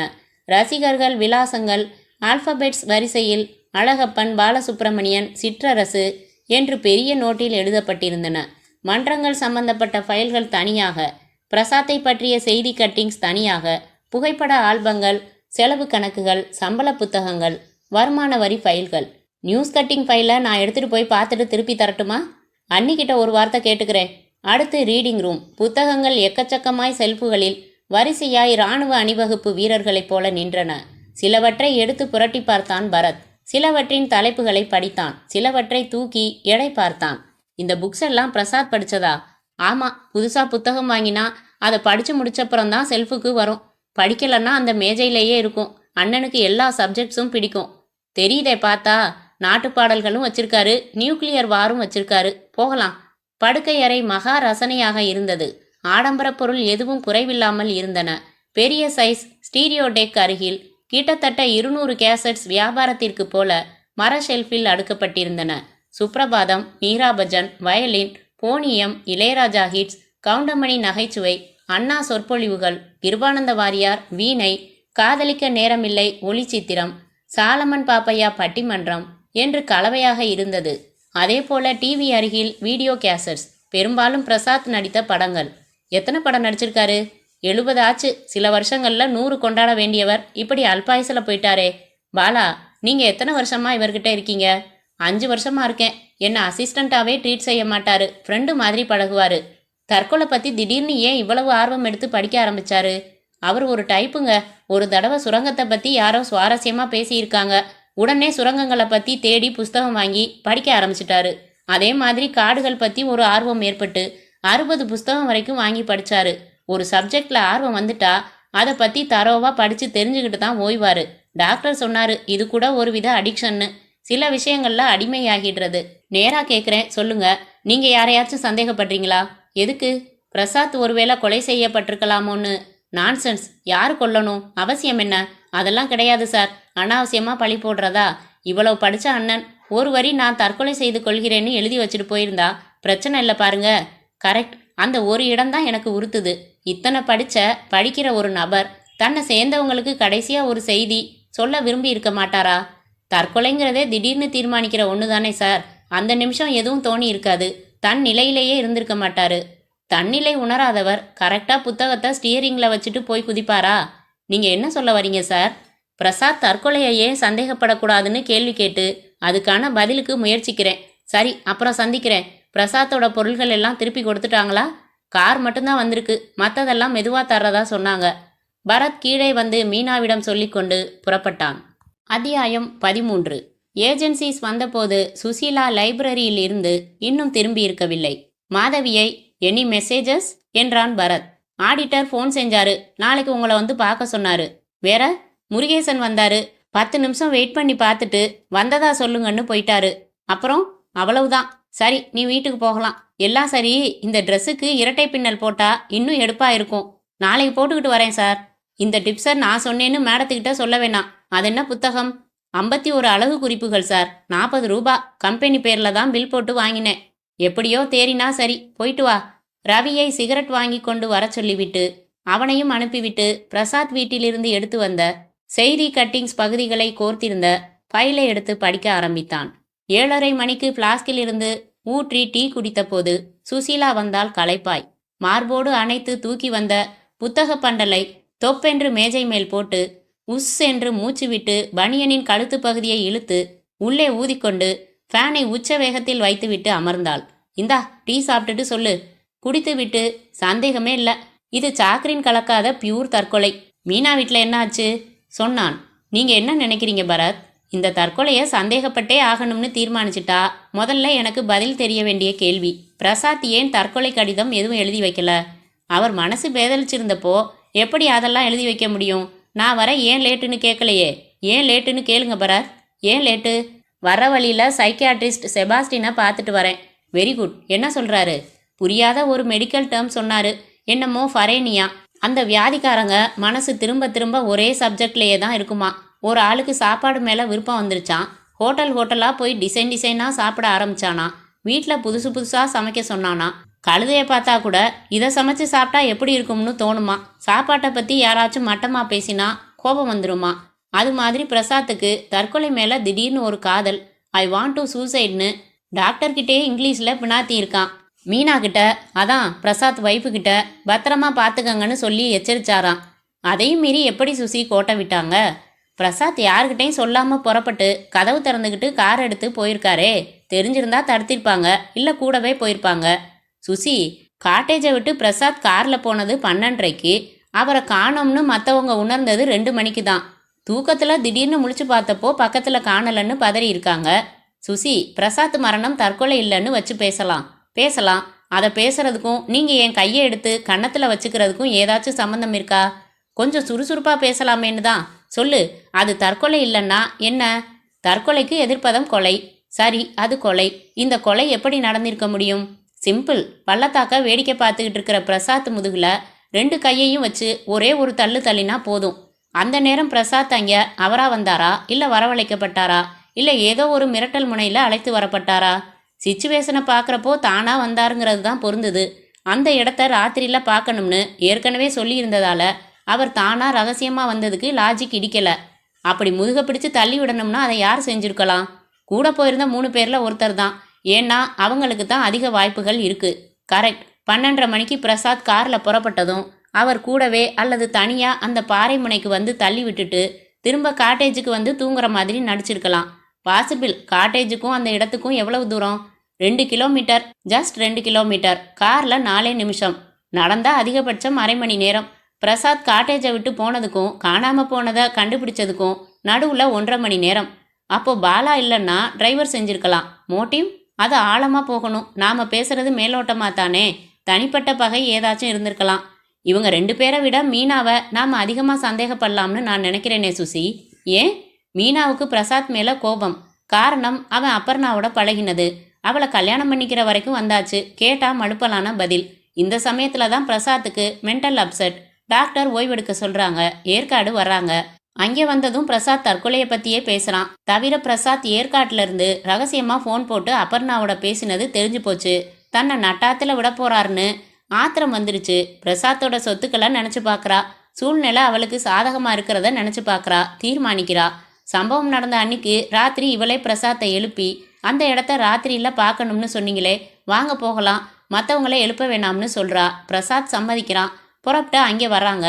அவனை தள்ளி விட்டுட்டு தயாராக எடுத்துட்டு வந்த பிரசாத் படிச்சுக்கிட்டு இருந்த புத்தகத்தை ஸ்டியரிங் மேலே கவுத்துட்டு வேற ஏதோ வழியில் காட்டேஜுக்கு வந்துட்டு அப்புறம் புருஷனை காணோம்னு பதறி எல்லாரையும் எழுப்பி. பொருத்தமாக இருக்குது உங்கள் கற்பனை. ஆனால் இதையெல்லாம் நிரூபிக்க முடியுமா? அதான் கஷ்டம். பிறந்த நாள் அன்னைக்கு கேக்கு வாயில் ஊட்டி விட்டதுக்கே ஃபோனில் கண்ணா பின்னான்னு திட்டி இருக்கிற மீனா கல்யாணம் செஞ்சுக்க போகிறாங்கன்னு தெரிஞ்சதுக்கப்புறம் அபர்ணா கிட்ட எந்த வகையிலும் சண்டைக்கு போகலை. இது ஒரு உறுத்தல். இந்த அடிப்படையில் தான் நான் மீனாவை அதிகமாக சந்தேகப்படுறேன். படுங்க. ஆதாரத்துக்கு என்ன செய்ய போறீங்க? அதுதான் கைவசம் இல்லை. என் சந்தேகம் ரொம்ப பலவீனமானது. பனிப்புகை மாதிரி, சிலந்தி நெய்த நூல் மாதிரி ஊதினா காணாமல் போயிடும். என் பாயிண்ட் என்னன்னா, இது தற்கொலை இல்லைன்னு ஆயிடுச்சுன்னா நான் மீனாவை தான் சந்தேகப்படுவேன். நாளைக்கு கமிஷனர் ஆஃபீஸ் போய் கேஸ் ஃபைல பார்த்தா இன்னும் கொஞ்சம் ஹெல்த்தி பாயிண்ட்ஸ் கிடைக்கலாம். அந்த சூசைட்ஸ் புத்தகம் கிடைச்சதா? இல்லை, விடு. மோகனரங்கத்தை கேட்டால் தருவார். காலையில் அவரை பார்த்துட்டு அவசியப்பட்டா நாம் ஏற்காடு போக வேண்டியதாக இருக்கும். இந்த கேஸில் எஃப்ஐஆர் தயாரித்தது ஏற்காடு போலீஸ் தான். விசாரித்தது தான் மோகனரங்கம். நம்ம கட்சிக்காரரோட சந்தேகத்துக்கு பக்கபலமாக இன்னொரு தகவல் சொல்லவா சுசி? என்ன? பிரசாத்தோட ரீடிங் ரூமில் நான் புரட்டின வரைக்கும் பிரசாத்துக்கு தான் படிக்கிற புத்தகங்களில் தனக்கு பிடிச்ச வரிகளை அண்டர்லைன் செய்கிற பழக்கம் கிடையாது. அந்த வரிகளுக்கு பக்கத்தில் சைடில் ஒரு நெடுக்குக்கோடு போடுற பழக்கம்தான் உண்டு. ஈஸ் குட் என்றால் ஆச்சரியமாய். நாளைக்கு அந்த புத்தகத்தை படிக்கிறதுல நான் ஆர்வமாக இருக்கேன். இன்னொரு தகவல் என்னன்னா, அந்த சூசைட் புத்தகத்தை எழுதினவன் பேர் ஆர்த்தர் டியூப். அதுக்கு என்ன? ஏற்காடு போகிறதுக்கு 3 நாள் முன்னாடி கோல்டன் பீச்சில் ஒரு ரிப்போர்ட்டரை பிரசாத் அடித்தார் இல்லையா? ஆமாம். அடிக்கிறதுக்கு முன்னாடி தற்கொலையை பற்றி தான் நிறைய புத்தகங்கள் படிக்கிறதா சொல்லியிருக்காரு. அப்போது ஆர்த்தர் டியூப் எழுதின ஒரு புத்தகம் தான் கிடைக்கலன்னு சொல்லியிருக்காரு.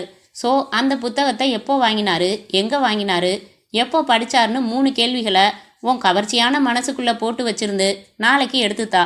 சீன்னு இப்போ நான் வைக்கப்படணுமா பரத் என்றாள். அத்தியாயம் 14. பல் தேய்த்து கொண்டிருந்த பாலாவை கிணி என்று மணியை ஆட்டி சாமி கும்பிட்டு கொண்டிருந்த அம்மா, பாலா, உன்னை பார்க்க யாரோ வந்திருக்காங்க என்றதும், யாரது என்று எட்டி பார்த்தான். கிணற்றடியில் இருந்து ஒற்றை பேண்ட் கால் மட்டும்தான் தெரிந்தது. அவசரமாக கொப்புளித்து விட்டு உள்ளே வந்து, அடடே, நீங்களா சார்? வாங்க. என்ன இவ்வளவு காலையில்?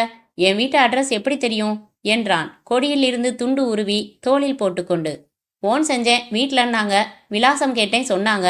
இந்த ஃபோட்டோவில் இருக்கிறது யாரு என்றான் பரத் எதிரே மாலை போட்டு கொண்டிருந்த படத்தை காட்டி. எங்க அப்பா சார், 4 வருஷமாச்சு இறந்து. சினிமாவில் தான் இருந்தாரு. லைட் பாயாக இருந்தாரு. என்ன விஷயமா வந்தீங்க சார்? பிரசாத் கேஸ் விஷயமா ஒரு சின்ன டவுட்டு. அதை உடனடியாக கிளியர் பண்ணிக்கிட்டு அடுத்ததுக்கு போகலாம்னு நினச்சேன். என்ன டவுட்டு?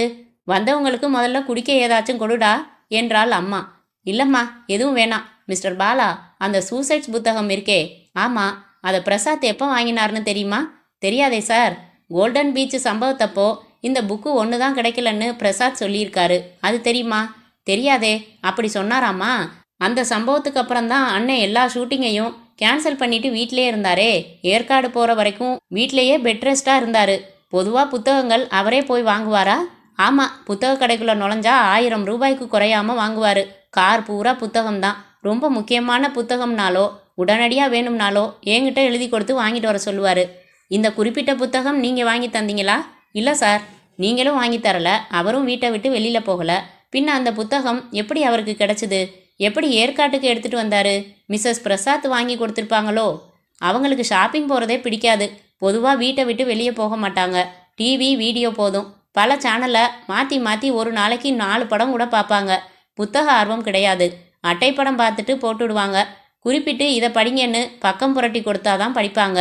சரி, பிரசாத் எங்கே புக்ஸ் வாங்குவார்? ஹிக்கின் பாதம்ஸ், கென்னடி புக் ஹவுஸ், இந்த 2 கடைக்கு தான் போவார். தேங்க்யூ, நான் வரேன். அப்புறம் ஏற்காட்டில் நீங்கள் தங்கியிருந்த காட்டேஜுக்கு யாராச்சும் வந்து பிரசாத்தை சந்திச்சாங்களா? விசிட்டர்ஸே கிடையாது. அந்த பாறை முனைக்கும் காட்டேஜுக்கும் 10 நிமிஷத்தில் நடந்து வந்துடலாமா? பக்கம்தானே? நடையிலன்னா குறைச்சலாக அரை மணி நேரம் ஆகும். நீங்கள் நடந்தீங்களா? இல்லையே. ஒரு தடவை காரில் போனேன், ஒரு தடவை ஹோட்டல் மேனேஜரோட பைக்கில் போனேன். ஒரு யூகத்தில் தான் சொல்கிறேன். நான் வரேன். பரத் புறப்பட்டு தன் வீட்டிற்கு வந்து பைக்கை நிறுத்த, வீட்டின் வாசலிலேயே புதிய உடையில் புதிய வசனத்தில் நோ ஆர்கான் நோ ஹீலியம் காத்திருந்தாள் சுசீலா. கிட்டே வந்து, பின்ன நீயான்னு எவனாச்சும் கேட்க போகிறான் சுசி? கேட்டால் நான் பதில் சொல்லிக்கிறேன். பல்லு கூட தேய்க்காம எங்கே போனீங்க? பாலாவை பார்த்துட்டு வரேன் என்று விபரம் சொன்னான்.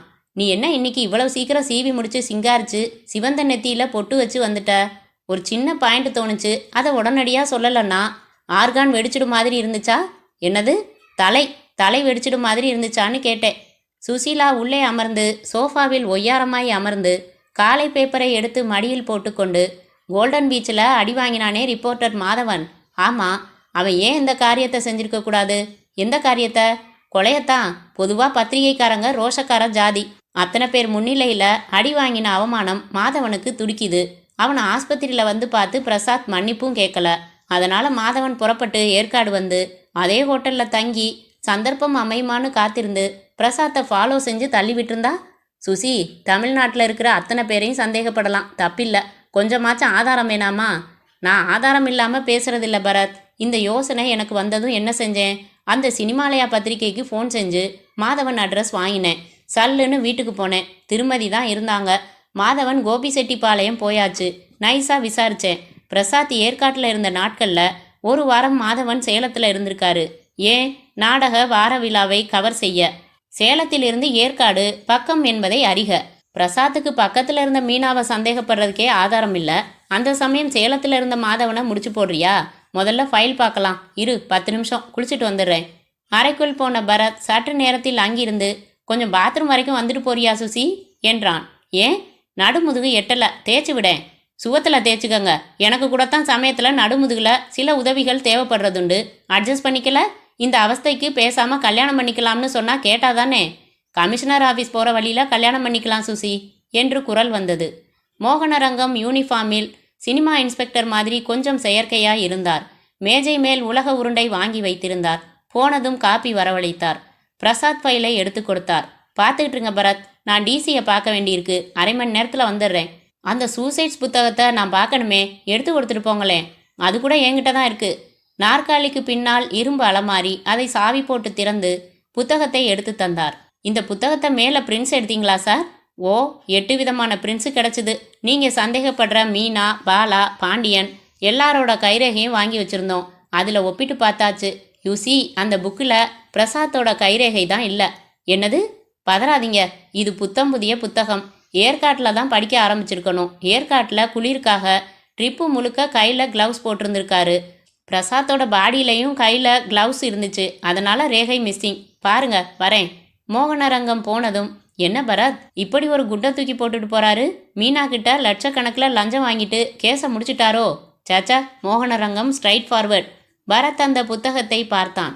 மொத்தம் 452 பக்கங்கள். அட்டையில் அதிர்ச்சியுடன் கூடிய 2 விழிகளின் படம் மட்டும் போட்டிருந்தது. பளபளப்பாய் லாமினேஷன் செய்யப்பட்டிருந்தது. முதலில் அண்டர்லைன் செய்யப்பட்ட அந்த 180வது புத்தகத்தை புரட்டினான். எட்டி பார்த்தான். சிகப்பு பேனாவால் குறிப்பிட்ட அந்த வரிகள் பட்டையாக அடிக்கோடிடப்பட்டிருக்க அதற்கு முன் பக்கங்களை விற்றென்று நிதானத்துடன் புரட்டினான். வேறு எந்த பகுதியும் அண்டர்லைன் செய்யப்படவில்லை. முதல் பக்கத்தில் ரூபாய் 152.50 என்று ஆங்கிலத்தில் ரப்பர் ஸ்டாம்ப் குத்தியிருந்தது. புத்தக கடையின் விலாசம் இல்லை. பிரசாத்தின் பெயரும் எழுதப்பட்டிருக்கவில்லை. புது புத்தகம் சுசி. இதை முதல் பக்கத்திலிருந்து பிரசாத் படித்த மாதிரி தெரியல. அந்த குறிப்பிட்ட பக்கத்தை மட்டும் சட்டுன்னு படிச்சுட்டு அண்டர்லைன் செஞ்சு உறுத்தலை? கொஞ்சம் உறுத்தத்தான் செய்யுது. பரத் ஃபைலை பிரித்து கொண்டு FIR, invest report, PM report, புகைப்படங்கள், மோகனரங்கத்தின் விசாரணை ரிப்போர்ட் எல்லாம் வேகமாக படிக்க ஆரம்பித்தான். சுசீலா அந்த புத்தகத்தை எடுத்து புரட்ட ஆரம்பித்தாள். 17வது நிமிடம். பரத், என்ன இந்த புத்தகத்தில் நடுவில் 2 பக்கம் இல்லை? என்ன சொல்கிற? இதோ பாருங்க, 25, 26, 27, 28, அப்புறம் 29, 30 இல்லை, 31, 32, 33ன்னு போகுது. 2 பக்கம், அதாவது ஒரே ஒரு பேப்பர் இல்லை பரத். இங்கே கொண்டா என்று வாங்கி பார்த்தான். உன்னிப்பாக பார்த்தான். புத்தகத்தின் பைண்டிங் முறையை பார்த்தான். 32 பக்கங்களாக செக்ஷன் தையல் போடப்பட்டு பின் மொத்தமாக ஒட்டப்பட்டிருக்க முதல் 32 பக்கங்கள் கொண்ட செக்ஷனில் 16ஆம் பக்கத்தில் தையல் நூல் தெரிந்தது. 29, 30க்கு இணையான முன்பகுதி பக்கத்தை தேடினான். அதற்கு இணையான அதோடு ஒட்டி இருக்க வேண்டிய 3 மற்றும் 4ஆம் பக்கங்களையும் காணோம். சுசி, இந்த 3ஆம் பக்க காகிதத்தை கிழிச்சா 29ஆம் பக்க காகிதமும் தானா கலண்டுடும். ஸோ இந்த பக்கம் பர்பஸாக கிழிக்கப்பட்டிருக்கு. ரொம்ப முன்னெச்சரிக்கையா இதுக்கு மேட்சான அந்த பகுதி காகிதத்தையும் எடுத்திருக்காங்க. பிசிறுகளையும் எடுத்திருக்காங்க. ஒவ்வொரு பக்கமாக செக் பண்ணவோ இல்லை முதல்ல இருந்து ஆரம்பித்து 29ஆம் பக்கத்துக்கு படிச்சுக்கிட்டு வந்தாலோ தான் இதை கண்டுபிடிக்க முடியும். புத்தகத்து முன்னுரையே 5ஆம் பக்கம்தான் ஆரம்பம். இந்த 3ஆம் பக்கம் கிழிக்கப்பட வேண்டிய அவசியம் என்ன? அதுவும் புது புத்தகத்தில். யார் கிழிச்சது? மோகனரங்கம் வந்துவிட அவரிடம் விவரம் சொல்ல, சார், இந்த 3ஆம் பக்கத்தில் புத்தகத்தோட தலைப்பு மட்டும் அச்சிடப்பட்டிருக்கணும்னு நினைக்கிறேன். அதை தவிர நிறைய வெள்ளை பகுதி. அந்த வெள்ளை பகுதியில் யாரோ ஏதோ எழுதியிருக்காங்க. அதை யாரோ கிழிச்சிருக்காங்க. பரத், நீங்கள் கெஸ் பண்ணுறது கரெக்டுன்னா அதில் என்ன எழுதியிருந்துச்சுன்னு 2 நிமிஷத்தில் நாம் தெரிஞ்சுக்கலாம். எப்படி சார் என்றாள் சுசீலா. 3ஆம் பக்கத்தில் எழுதின மேட்ரோட லேசான இம்ப்ரெஷன் 5ஆம் பக்கத்தில் இருக்கலாம். நம்ம அல்ட்ரா வயலட் கதிர் இருக்கே, குடஞ்சு எடுத்துடும். இங்கேயே இருக்கு, இருங்க, இதோ வந்துட்டேன். மோகனரங்கம் புத்தகத்துடன் செல்ல, சுசி, சம்திங் ராங் என்றான் பரத். மோகனரங்கம் ஒரு வெள்ளை காகிதத்துடன் திரும்பினார். பிரிண்டே போட்டாச்சு, இதோ பாருங்க என்ன எழுதியிருக்குன்னு. என் அபிமான நடிகருக்கு எளிய பரிசு. உங்கள் அன்பு ரசிகன் மாதேஸ்வரன், சேலம், 6/2/97. என்ன சார் இது? 6ஆம் தேதி தான் பிரசாத் இறந்தது. யார் இந்த மாதேஸ்வரன்? எப்போ பிரசாத்தை சந்திச்சான்? எப்போ கொடுத்தான்? அதை பிரசாத் எப்போ படித்தாரு? ஏற்காட்டில் பிரசாத்தை பார்க்க எந்த விசிட்டரும் வரலன்னு பாலா சொன்னார். அது பொய்யா இருக்கலாம். கேஸ் முடிஞ்சு போச்சுன்னு நினச்சிருந்தேன். ஒரு சிக்கலை கொண்டாந்துட்டீங்களே. இப்போ இந்த மாதேஸ்வரனை தேடி ஆகணுமே. மொட்டையா சேலம்னு இருக்கு. சேலத்தில் இருக்கிற பிரசாத்தோட ரசிகர் மன்றங்களில் விசாரிச்சா கண்டுபிடிக்க முடியாது என்றாள் சுசீலா. அது கூட வேணாம். இந்த மாதேஸ்வரன் பிரசாத்துக்கு அடிக்கடி லெட்டர் போடுற ஒரு முக்கியமான ரசிகனாக இருந்தா இவனோட அட்ரஸ் பிரசாத் வீட்டிலேயே கிடைக்கும். முறையான அட்ரஸ் புக் மெயின்டைன் பண்ணியிருக்காரு பிரசாத். உங்கள் ஃபோனை எடுத்துக்கிறேன் சார் என்றான் பரத். சுத்துங்க, இதுக்கு என்ன பர்மிஷன்? ஹலோ, பாலா இருக்காரா? பரத்ன்னு சொல்லுங்க. ஹலோ பாலா, மறுபடி தொந்தரவு பண்ணுறேன். இன்னொரு உதவி செய்யணும் நீங்கள். சொல்லுங்கள் சார். பிரசாத்துக்கு சேலத்தில் மாதேஸ்வரன்னு ஒரு ரசிகர் இருக்காரா? மாதேஸ்வரன்? ஆமாம், 4 நாளைக்கு ஒரு தபால் வந்துடும். இருக்கார் சார். ஒவ்வொரு படம் ரிலீஸ் ஆகிறப்பவும் ஃபோன் செஞ்சு பேசுவார். நேரில் கூட 2 தடவை வந்திருக்காரு. அவரோட அட்ரஸ் வேணுமே. தரலாமே, புக்கில் இருக்கே. லைனில் இருங்க, எடுத்து சொல்கிறேன். சொல்ல பரத்தின் விரல்கள் காகிதத்தில் குறித்தன. அப்புறம் இந்த மாதேஸ்வரனை ஏற்காட்டில் சந்திச்சிங்களா நீங்கள்? இல்லையே. அந்த சூசைட் புத்தகத்தை இந்த மாதேஸ்வரன் தான் பிரசாத் கிட்ட கொடுத்துருக்கான். அதுவும் 6ஆம் தேதி. அதாவது பிரசாத் இறந்த அதே தேதி. சான்ஸே இல்லை சார். எப்படி சொல்கிறீங்க? 6ஆம் தேதி காலையில் சேர்வராயன் கோயில் போனோம். அப்புறம் வியூ பாயிண்ட்ஸ் போனோம். அந்த பாறை முனையில் தான் ஒரு டூரிஸ்ட்டை அண்ணன் அரைஞ்சிட்டாரு. அதனால் மத்தியானம் காட்டேஜுக்கு திரும்பிட்டோம். அண்ணனுக்கு மாத்திரை கொடுத்து தூங்க வச்சுட்டோம். நான், டிரைவர், அண்ணி 3 பேரும் காட்டேஜ்லேயே உட்காந்து சீட்டு விளையாடினோம். சாயங்காலம் வெளியில் போகலாம்னு இருந்தப்போ மழை வந்துருச்சு. அதனால் டிஃபனை கூட ரூமுக்கு வரவழைச்சி சாப்பிட்டுட்டு கொஞ்ச நேரம் கார்ட்ஸ் விளையாடிட்டு படுத்தாச்சு. நடுராத்திரியில் தான் அண்ணன் எழுந்து போனது. ஸோ மாதேஸ்வரன் ஏற்காடு வரவும் வாய்ப்பில்லை. வந்திருந்தாலும் எங்களுக்கு தெரியாமல் அண்ணங்கிட்ட புத்தகம் தரவும் வாய்ப்பில்லை. அப்புறம் அந்த புத்தகம் எப்படித்தான் பிரசாத் கிட்ட வந்துச்சு தெரியலையே. மிஸ்ஸஸ் பிரசாத் இருக்காங்களா? இருக்காங்க. ஹலோ, நான் மீனா பிரசாத் பேசுகிறேன். வணக்கம் மேடம். சம்பவம் நடந்த அன்னைக்கு யாராவது பிரசாத்தை சந்திச்சு புத்தகம் எதுவும் கொடுத்தாங்களா? இல்லை சார், காலையில் வெளியில் போயிட்டு வந்து அப்புறம் நாள் முழுக்க காட்டேஜ்லேயே தான் இருந்தோம். யாரும் வரல. லைனில் இருக்கேன், உங்கள் டிரைவரை கேட்டு சொல்லுங்க. வினாடிகள் இடைவெளிக்கு பிறகு யாரும் வரல, எதுவும் கொடுக்கலன்னு தான் சொல்கிறான் அவனும். Thank you madam. உங்கள் சந்தேகம் என்ன சார்? ரொம்ப திட்டம் போட்டு ரொம்ப சாமர்த்தியமாக உங்கள் கணவர் கொலை செய்யப்பட்டிருக்கணுங்கிறது தான் என் சந்தேகம். அது இப்போ கொஞ்சம் வலுவடைஞ்சிருக்கு. ஆதாரங்கள் கிடைச்சதும் விரிவாக சொல்கிறேன். ரிசீவரை வைத்துவிட்டு எழுதின விலாசத்தை பார்த்தான் பரத். மாதேஸ்வரன், 102 தண்டகவுண்டன் தெரு, செவ்வாய்ப்பேட்டை, சேலம். என்ன பரத் சொல்கிறாங்க என்றார் மோகனரங்கம். சார், இந்த புத்தகத்தில் இருக்கு பதில். மீனா, பாலா, டிரைவர் 3 பேரும் சேர்ந்து பொய் சொல்கிறாங்க. இல்லைன்னா யாரோ ஒருத்தர் பொய் சொல்கிறாங்க. இல்லைன்னா இந்த 3 பேரை தவிர 4ஆவதா ஒரு நபர் இதில் விளையாடி இருக்கணும். இந்த மாதேஸ்வரனை பார்த்தா கேஸ் கிட்டத்தட்ட முடிவுக்கு வந்துடும்னு நினைக்கிறேன். பார்த்துடலாம் சார். கார் ஏற்பாடு பண்ண சொல்கிறேன், போயிட்டு வந்துடலாம். வரீங்களா? அப்படியே தேவைப்பட்டால் ஏற்காடும் போயிட்டு வந்துடலாம். லேட் பண்ணக்கூடாது. நடந்தது கொள்ளன்னா குற்றவாளி தப்பிக்க இப்போவே நிறைய நேரம் கொடுத்தாச்சு. என்ன சொல்கிறீங்க? போயிட்டு வந்துடலாம் சார் என்றான் பரத். நீங்கள் ஏற்பாடு செய்யுங்க, நான் ஆஃபீஸ் வரைக்கும் போயிட்டு வந்துடுறேன். வா சுசி. வெளியே வந்து, சுசி, நான் மட்டும் போயிட்டு வந்துடுறேன், மூச்சு விடக்கூட நேரம் இல்லை, அதனால் சொல்கிறேன் என்று அலுவலகம் வந்து தனியறை வந்து கதவை சாத்தி அர்ஜென்ட்டாக ஒரு கிஸ் அடிச்சுக்கம்மா. டியூட்டி ஃபர்ஸ்ட் என்றாள். லூட்டி நெக்ஸ்ட் என்றான். அத்தியாயம் 15. சேலம் எல்லையை கார் தொட்டபோது இரவு ஆட்சிக்கு வந்திருந்தது. நிறுத்தி பரத் சிகரெட் வாங்கி கொண்டான். வழியில் சாப்பிட்டது ஒத்துக்கொள்ளவில்லை என்று மோகனரங்கம் சோடா குடித்தார். கடையில் கடைக்காரரின் முகம் தொலைந்து போகும் அளவிற்கு பத்திரிகைகள். சாலையில் டவுன் பஸ்கள் ஓடிக்கொண்டிருந்தன. வட்டாரம் முழுக்க 4 பக்கங்களிலும் மலைக்குன்றுகளை முத்தமிட்டு திரும்பும் காற்றில் ஐஸ் இருந்தது. அடுத்த அரை மணியில் செவ்வாய்ப்பேட்டை. கார் நுழைய முடியாத அந்த தெருவில் பாக்கெட்டுகளுக்குள் கைகளை நுழைத்து கொண்டு நடந்தார்கள். வரிசையாக பட்டறை அமைத்து கொலுசு செய்தார்கள், பாலிஷ் போட்டார்கள்.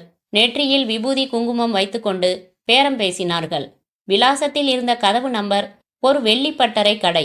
அதன் தலையில் நாகேஸ்வரன் அண்ட் சன்ஸ், ஸ்தாபிதம் 1954, வெள்ளி, மொத்த சில்லறை வியாபாரம் என்று எழுதியிருந்தது. சின்ன கடை. ஷெல்ஃபுகளில் கொஞ்சமாய் வெள்ளி ஆபரணங்கள், கொலுசுகள்.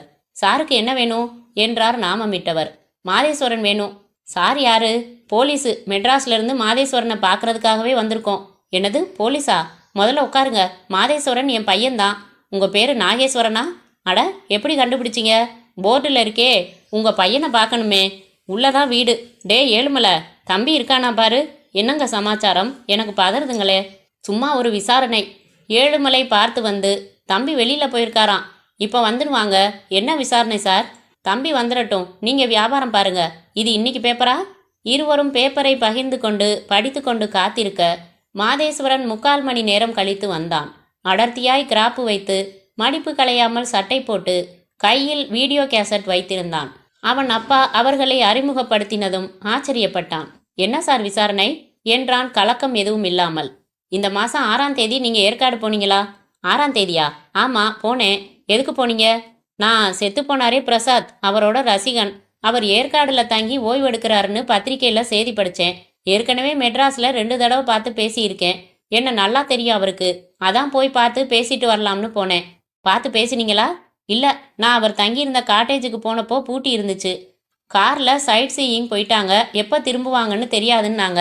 நான் அவருக்கு ப்ரெசன்ட் செய்கிறதுக்காக ஒரு புத்தகம் வாங்கிட்டு போயிருந்தேன். என்ன புத்தகம்? சூசைட்ஸ்ன்னு இங்கிலீஷ் புத்தகம். ஒரு பேட்டியில் இந்த புத்தகம் கிடைக்கலன்னு சொல்லியிருந்தாரு. சேலத்தில் தேடி பார்த்தேன், கிடைச்சிது. வாங்கி ப்ரெசன்ட் பண்ணலாம்னு தான் எடுத்துக்கிட்டு போனேன். அந்த புத்தகத்தை என்ன செஞ்சீங்க? ரிசப்ஷனில் கொடுக்க சொல்லலாம்னு போனேன். ரிசப்ஷனில் யாருமே இல்லை, காபி சாப்பிட போயிருந்தாங்க. காட்டேஜ் வாசலில் உட்காந்துருந்த ரூம் பாய்கிட்ட கொடுத்து பிரசாத் வந்ததும் கொடுத்துட சொல்லிட்டு வந்தேன் பார்க்க முடியலன்னு 4 வரி ஒரு லெட்டர் எழுதியும் உள்ளே வச்சேன். புத்தகத்துக்குள்ளே ஏதாச்சும் எழுதியிருந்தீங்களா? புத்தகத்துக்குள்ளே எழுதினேன்னு தான் நினைக்கிறேன். என் அபிமான நடிகருக்கு எளிய பரிசு, உங்கள் அன்பு ரசிகன்னு போட்டு கையெழுத்து போட்டிருந்தேன். அதை வச்சு தான் இங்கே வந்திருக்கோம். வெளியில் சைட் சீயிங் போயிருக்கிறதா உங்களுக்கு தகவல் சொன்னது யாரு? அந்த ரூம் பாய் தான். பேர் என்ன? நான் கேட்டுக்கல. அந்த காட்டேஜுக்கு அவன் தான் ரூம் பாய்ன்னு சொன்னான். எதுக்காக இந்த விசாரணை சார்? நீங்கள் பிரசாத்தை சந்திக்கவே இல்லையா? இல்லை, அவர் எப்போ வருவார்னு தெரிஞ்சாலாவது காத்திருக்கலாம். அது தெரியலை. அதனால் உடனே நான் திரும்பிட்டேன். எதுக்காக? போய்கிட்டே பேசலாமே மாதேஸ்வரன். எங்கே போய்கிட்டு? ஏற்காட்டுக்கு தான். கார் இருக்கு, வாங்க. அந்த ரூம் பாயை அடையாளம் காட்டணுமே நீங்கள். 10 10 நிமிஷம் இருக்கும்போது ஏற்காடு வந்தார்கள். ஹோட்டல் வந்து நிறுத்தினார்கள். மேனேஜர் சாலமனிடம் தங்களை அறிமுகப்படுத்தி கொண்ட பிறகு, பிரசாத் இங்கே தங்கியிருந்தப்போ அவர் காட்டேஜுக்கு ஒதுக்கின ரூம்பாய் யாரு? கிட்டப்பா. ஹோட்டலை விட்டு நின்று 1 வாரமாச்சே. நின்னுட்டாரா? ஏன்? என்னவோ மனசுக்கு பிடிக்கல, நின்னுக்கிறேன்னா சரின்னு கணக்கு பார்த்து அனுப்பிச்சிட்டோம். அவன் ஃபோட்டோ எதுவும் இருக்கா? இதோ மாட்டியிருக்கே. ஆண்டு விழாப்ப ஸ்டாஃப் எல்லாரையும் நிற்க வச்சு எடுத்தது. கீழே 4ஆவதா உட்காந்துருக்கிறது தான் கிட்டப்பா. எஸ், இவங்கிட்ட தான் நான் புத்தகம் கொடுத்தேன் என்றான் மாதேஸ்வரன். கிட்டப்பா இப்போ இங்கே? அவன் அம்மாவோட உள்ளூரில் தான் இருக்கணும். வீடு காட்ட சொல்லட்டுமா? Quick quick. 10 நிமிடத்தில் அந்த வீட்டுக்கு வந்தால் பெரிதாக பூட்டு. பக்கத்து வீட்டில் விசாரித்தால், திருநெல்வேலி பக்கம் சொந்த ஊருக்கு போகிறதா சொன்னாங்க. சரியா விலாசம் சொல்லலை. காலி பண்ணி 2 நாளாச்சே. மோகனரங்கம் பரத் முகத்தை பார்த்தார். பரத், கிட்டப்பா கிட்ட கோல்மால் இருக்கு. அவனை பிடிங்க சார். நீங்கள் என்ன செய்வீங்களோ ஏது செய்வீங்களோ என்றான். பெயர் கிட்டப்பா. ஊர் திருநெல்வேலிக்கு அருகே கிராமம். உடன் வசிப்பது வயதான தாயார். முன் தொழில் ஏற்காடு ஹோட்டலில் ரூம் பையன். அடையாளங்கள் இவை. புகைப்படம் இத்துடன் இணைப்பு. மேற்படி தகவல்களை வைத்துக்கொண்டு கிட்டப்பாவை கண்டுபிடிக்க தமிழ்நாடு போலீஸ் எடுத்துக்கொண்டது 28 மணி நேரங்கள். கிட்டப்பா முதலில் முரண்டு பிடித்து, பிறகு பிறண்டு, எல்லாத்தையும் சொல்லிடுறேன், என்னை அடிக்காதீங்க, உசுறு போயிடும் போலிருக்கே. சொல்லிடுறேன் ஐயா, சொல்லிடுறேன். நான் தான் பிரசாத்தை கொலை செஞ்சேன். அட பாவி, ஏனா என்றாள் அபர்ணா. டவுசருடன் டென்னிஸ் பிளேயராய் மேக்கப். இடம் ஸ்டூடியோ வாகினி. நாள் மத்தியான 4:30. எதிர் நாற்காலிகள். பரத், சுசீலா கைகளில் நறுக்கப்பட்ட ஆப்பிள் துண்டுகள். சந்தர்ப்பம் அடுத்த ஷாட்டுக்கான இடைவெளி. 6-7 வருஷத்துக்கு முன்னாடி அவன் தங்கச்சி சினிமாவில் சேரப்போறேன்னு லெட்டர் எழுதி வச்சுட்டு கிளம்பிடுச்சான். லெட்டரில் என் அபிமான பிரசாத்தை எப்படியும் சந்திச்சு எப்படியும் சினிமாவில் சேர்ந்து விடுவேன்னு எழுதியிருந்துச்சான். இவன் அலறி அடிச்சுக்கிட்டு புறப்பட்டு வந்து பிரசாத் வீட்டுக்கு வந்தா உள்ளேயே விடலை. அப்படி யாரும் வரலன்னுட்டாங்க. மறுநாள் கடற்கரையில் பொணமாக ஒதுங்கிட்டா தங்கச்சி. கற்பழிச்சு கொலை. போலீஸ்கிட்ட பிரசாத்தை பார்க்க வந்தான்னு சொல்லியிருக்கான். லெட்டரையும் கொடுத்துருக்கான். விசாரிச்சிடுவோம்னு பணத்தை பார்சல் பண்ணி கையில் கொடுத்து அனுப்பிட்டாங்க. விசாரிக்கவும் செஞ்சுருக்காங்க. என்ன எந்த பொண்ணும் பார்க்கலன்னுட்டாரு பிரசாத். கேஸ் கிடப்பில் விழுந்துடுச்சு. இவனுக்கு பிரசாத் மேலே அசைக்க முடியாத சந்தேகம். அவர் தான் கற்பழிச்சு கொன்று ஆளை வச்சு கடல்ல வீசிட்டாருன்னு நம்பிக்கை. ஆனால் ஏழை சொல்ல அம்பலம் ஏறாதே. உருகி இடிஞ்சு போயிட்டான் கிட்டப்பா. இந்த சமயத்துல தான் ஏற்காடு வந்திருக்காங்க எல்லாரும். பிரசாத்தை பார்த்ததும் பழி வாங்கணும்னு எண்ணம் வந்துருச்சு இவனுக்கு. எப்பட்றா கொல்லலாம்னு யோசிச்சிருக்கான். தோதா பிரசாத் மைண்ட் அப்செட் ஆகி தற்கொலைன்னு பினாத்தினதையெல்லாம் படிச்சிருக்கான். காட்டேஜில் பேசிக்கிறத கேட்டிருக்கான். மாதேஸ்வரன் புத்தகம் கொடுத்ததும் அதை பொழுது போகாமல் புரட்டியிருக்கான். அதில் மலை மேலேருந்து குதிக்கிறது உன்னத அனுபவம்னு வரிகள் வர மூளை ஜிகுன்னு வேலை செஞ்சிருக்கு. பாறை முனையில் பிரசாத் நடந்துக்கிட்டது பேசினது எல்லாத்தையும் மற்றவங்க காட்டேஜில் இவனை வச்சுக்கிட்டே பேசியிருக்காங்க. சாயங்காலம் காப்பி கொண்டாந்துருக்கான். 3 பேரும் சீட்டு விளையாடிக்கிட்டு இருந்திருக்காங்க. இவன் பெட்ரூமில் பிரசாத்துக்கு காப்பி கொடுத்துட்டு, ராத்திரி 12 மணிக்கு மேலே யாருக்கும் தெரியாமல் ரகசியமாக புறப்பட்டு வந்தீங்கன்னா பாறை முனையை இருட்டில் பார்க்கலாம். தவிர அந்த தற்கொலை செஞ்சுக்கிட்டவன் பக்கத்தில் ஒரு மரத்தில் தன் எண்ணத்தை ஒரே வரியில் செதுக்கி இருக்கிறதையும் காட்டுறேன்னு புருடா விட்டுருக்கான். தற்கொலை சம்மந்தப்பட்ட விஷயம்னா தான் பிரசாத்துக்கு அல்வா மாதிரியாச்சே. உடனே சரின்னுட்டாரு. அதே மாதிரி ரகசியமாக புறப்பட பாதி வழியில் கிட்டப்பா காரில் ஏறிக்கிட்டு பாறை முனைக்கு 2 பேரும் வந்திருக்காங்க. சந்தர்ப்பம் பார்த்து பிரசாத்தை தள்ளி விட்டுட்டு தற்கொலை புத்தகத்தில் மாதேஸ்வரன் பேரை கிழிச்சிட்டு காரில் பிரசாத் வச்சிருந்த பேனாவால் அண்டர்லைன் செஞ்சு கவுத்து வச்சுட்டு சத்தம் போடாமல் போயிட்டான். சுபம் என்றான் பரத்.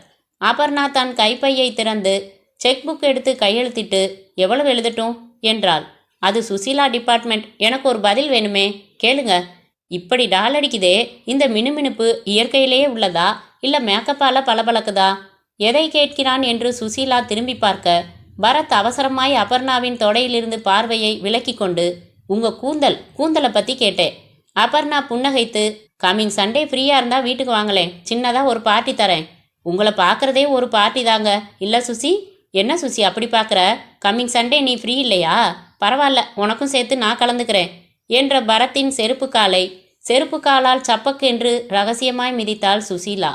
ஆ, என்னாச்சு? ஆப்பிளுக்கு தேங்க்ஸ்னு சொல்ல வந்தேன் என்றான். முற்றும்.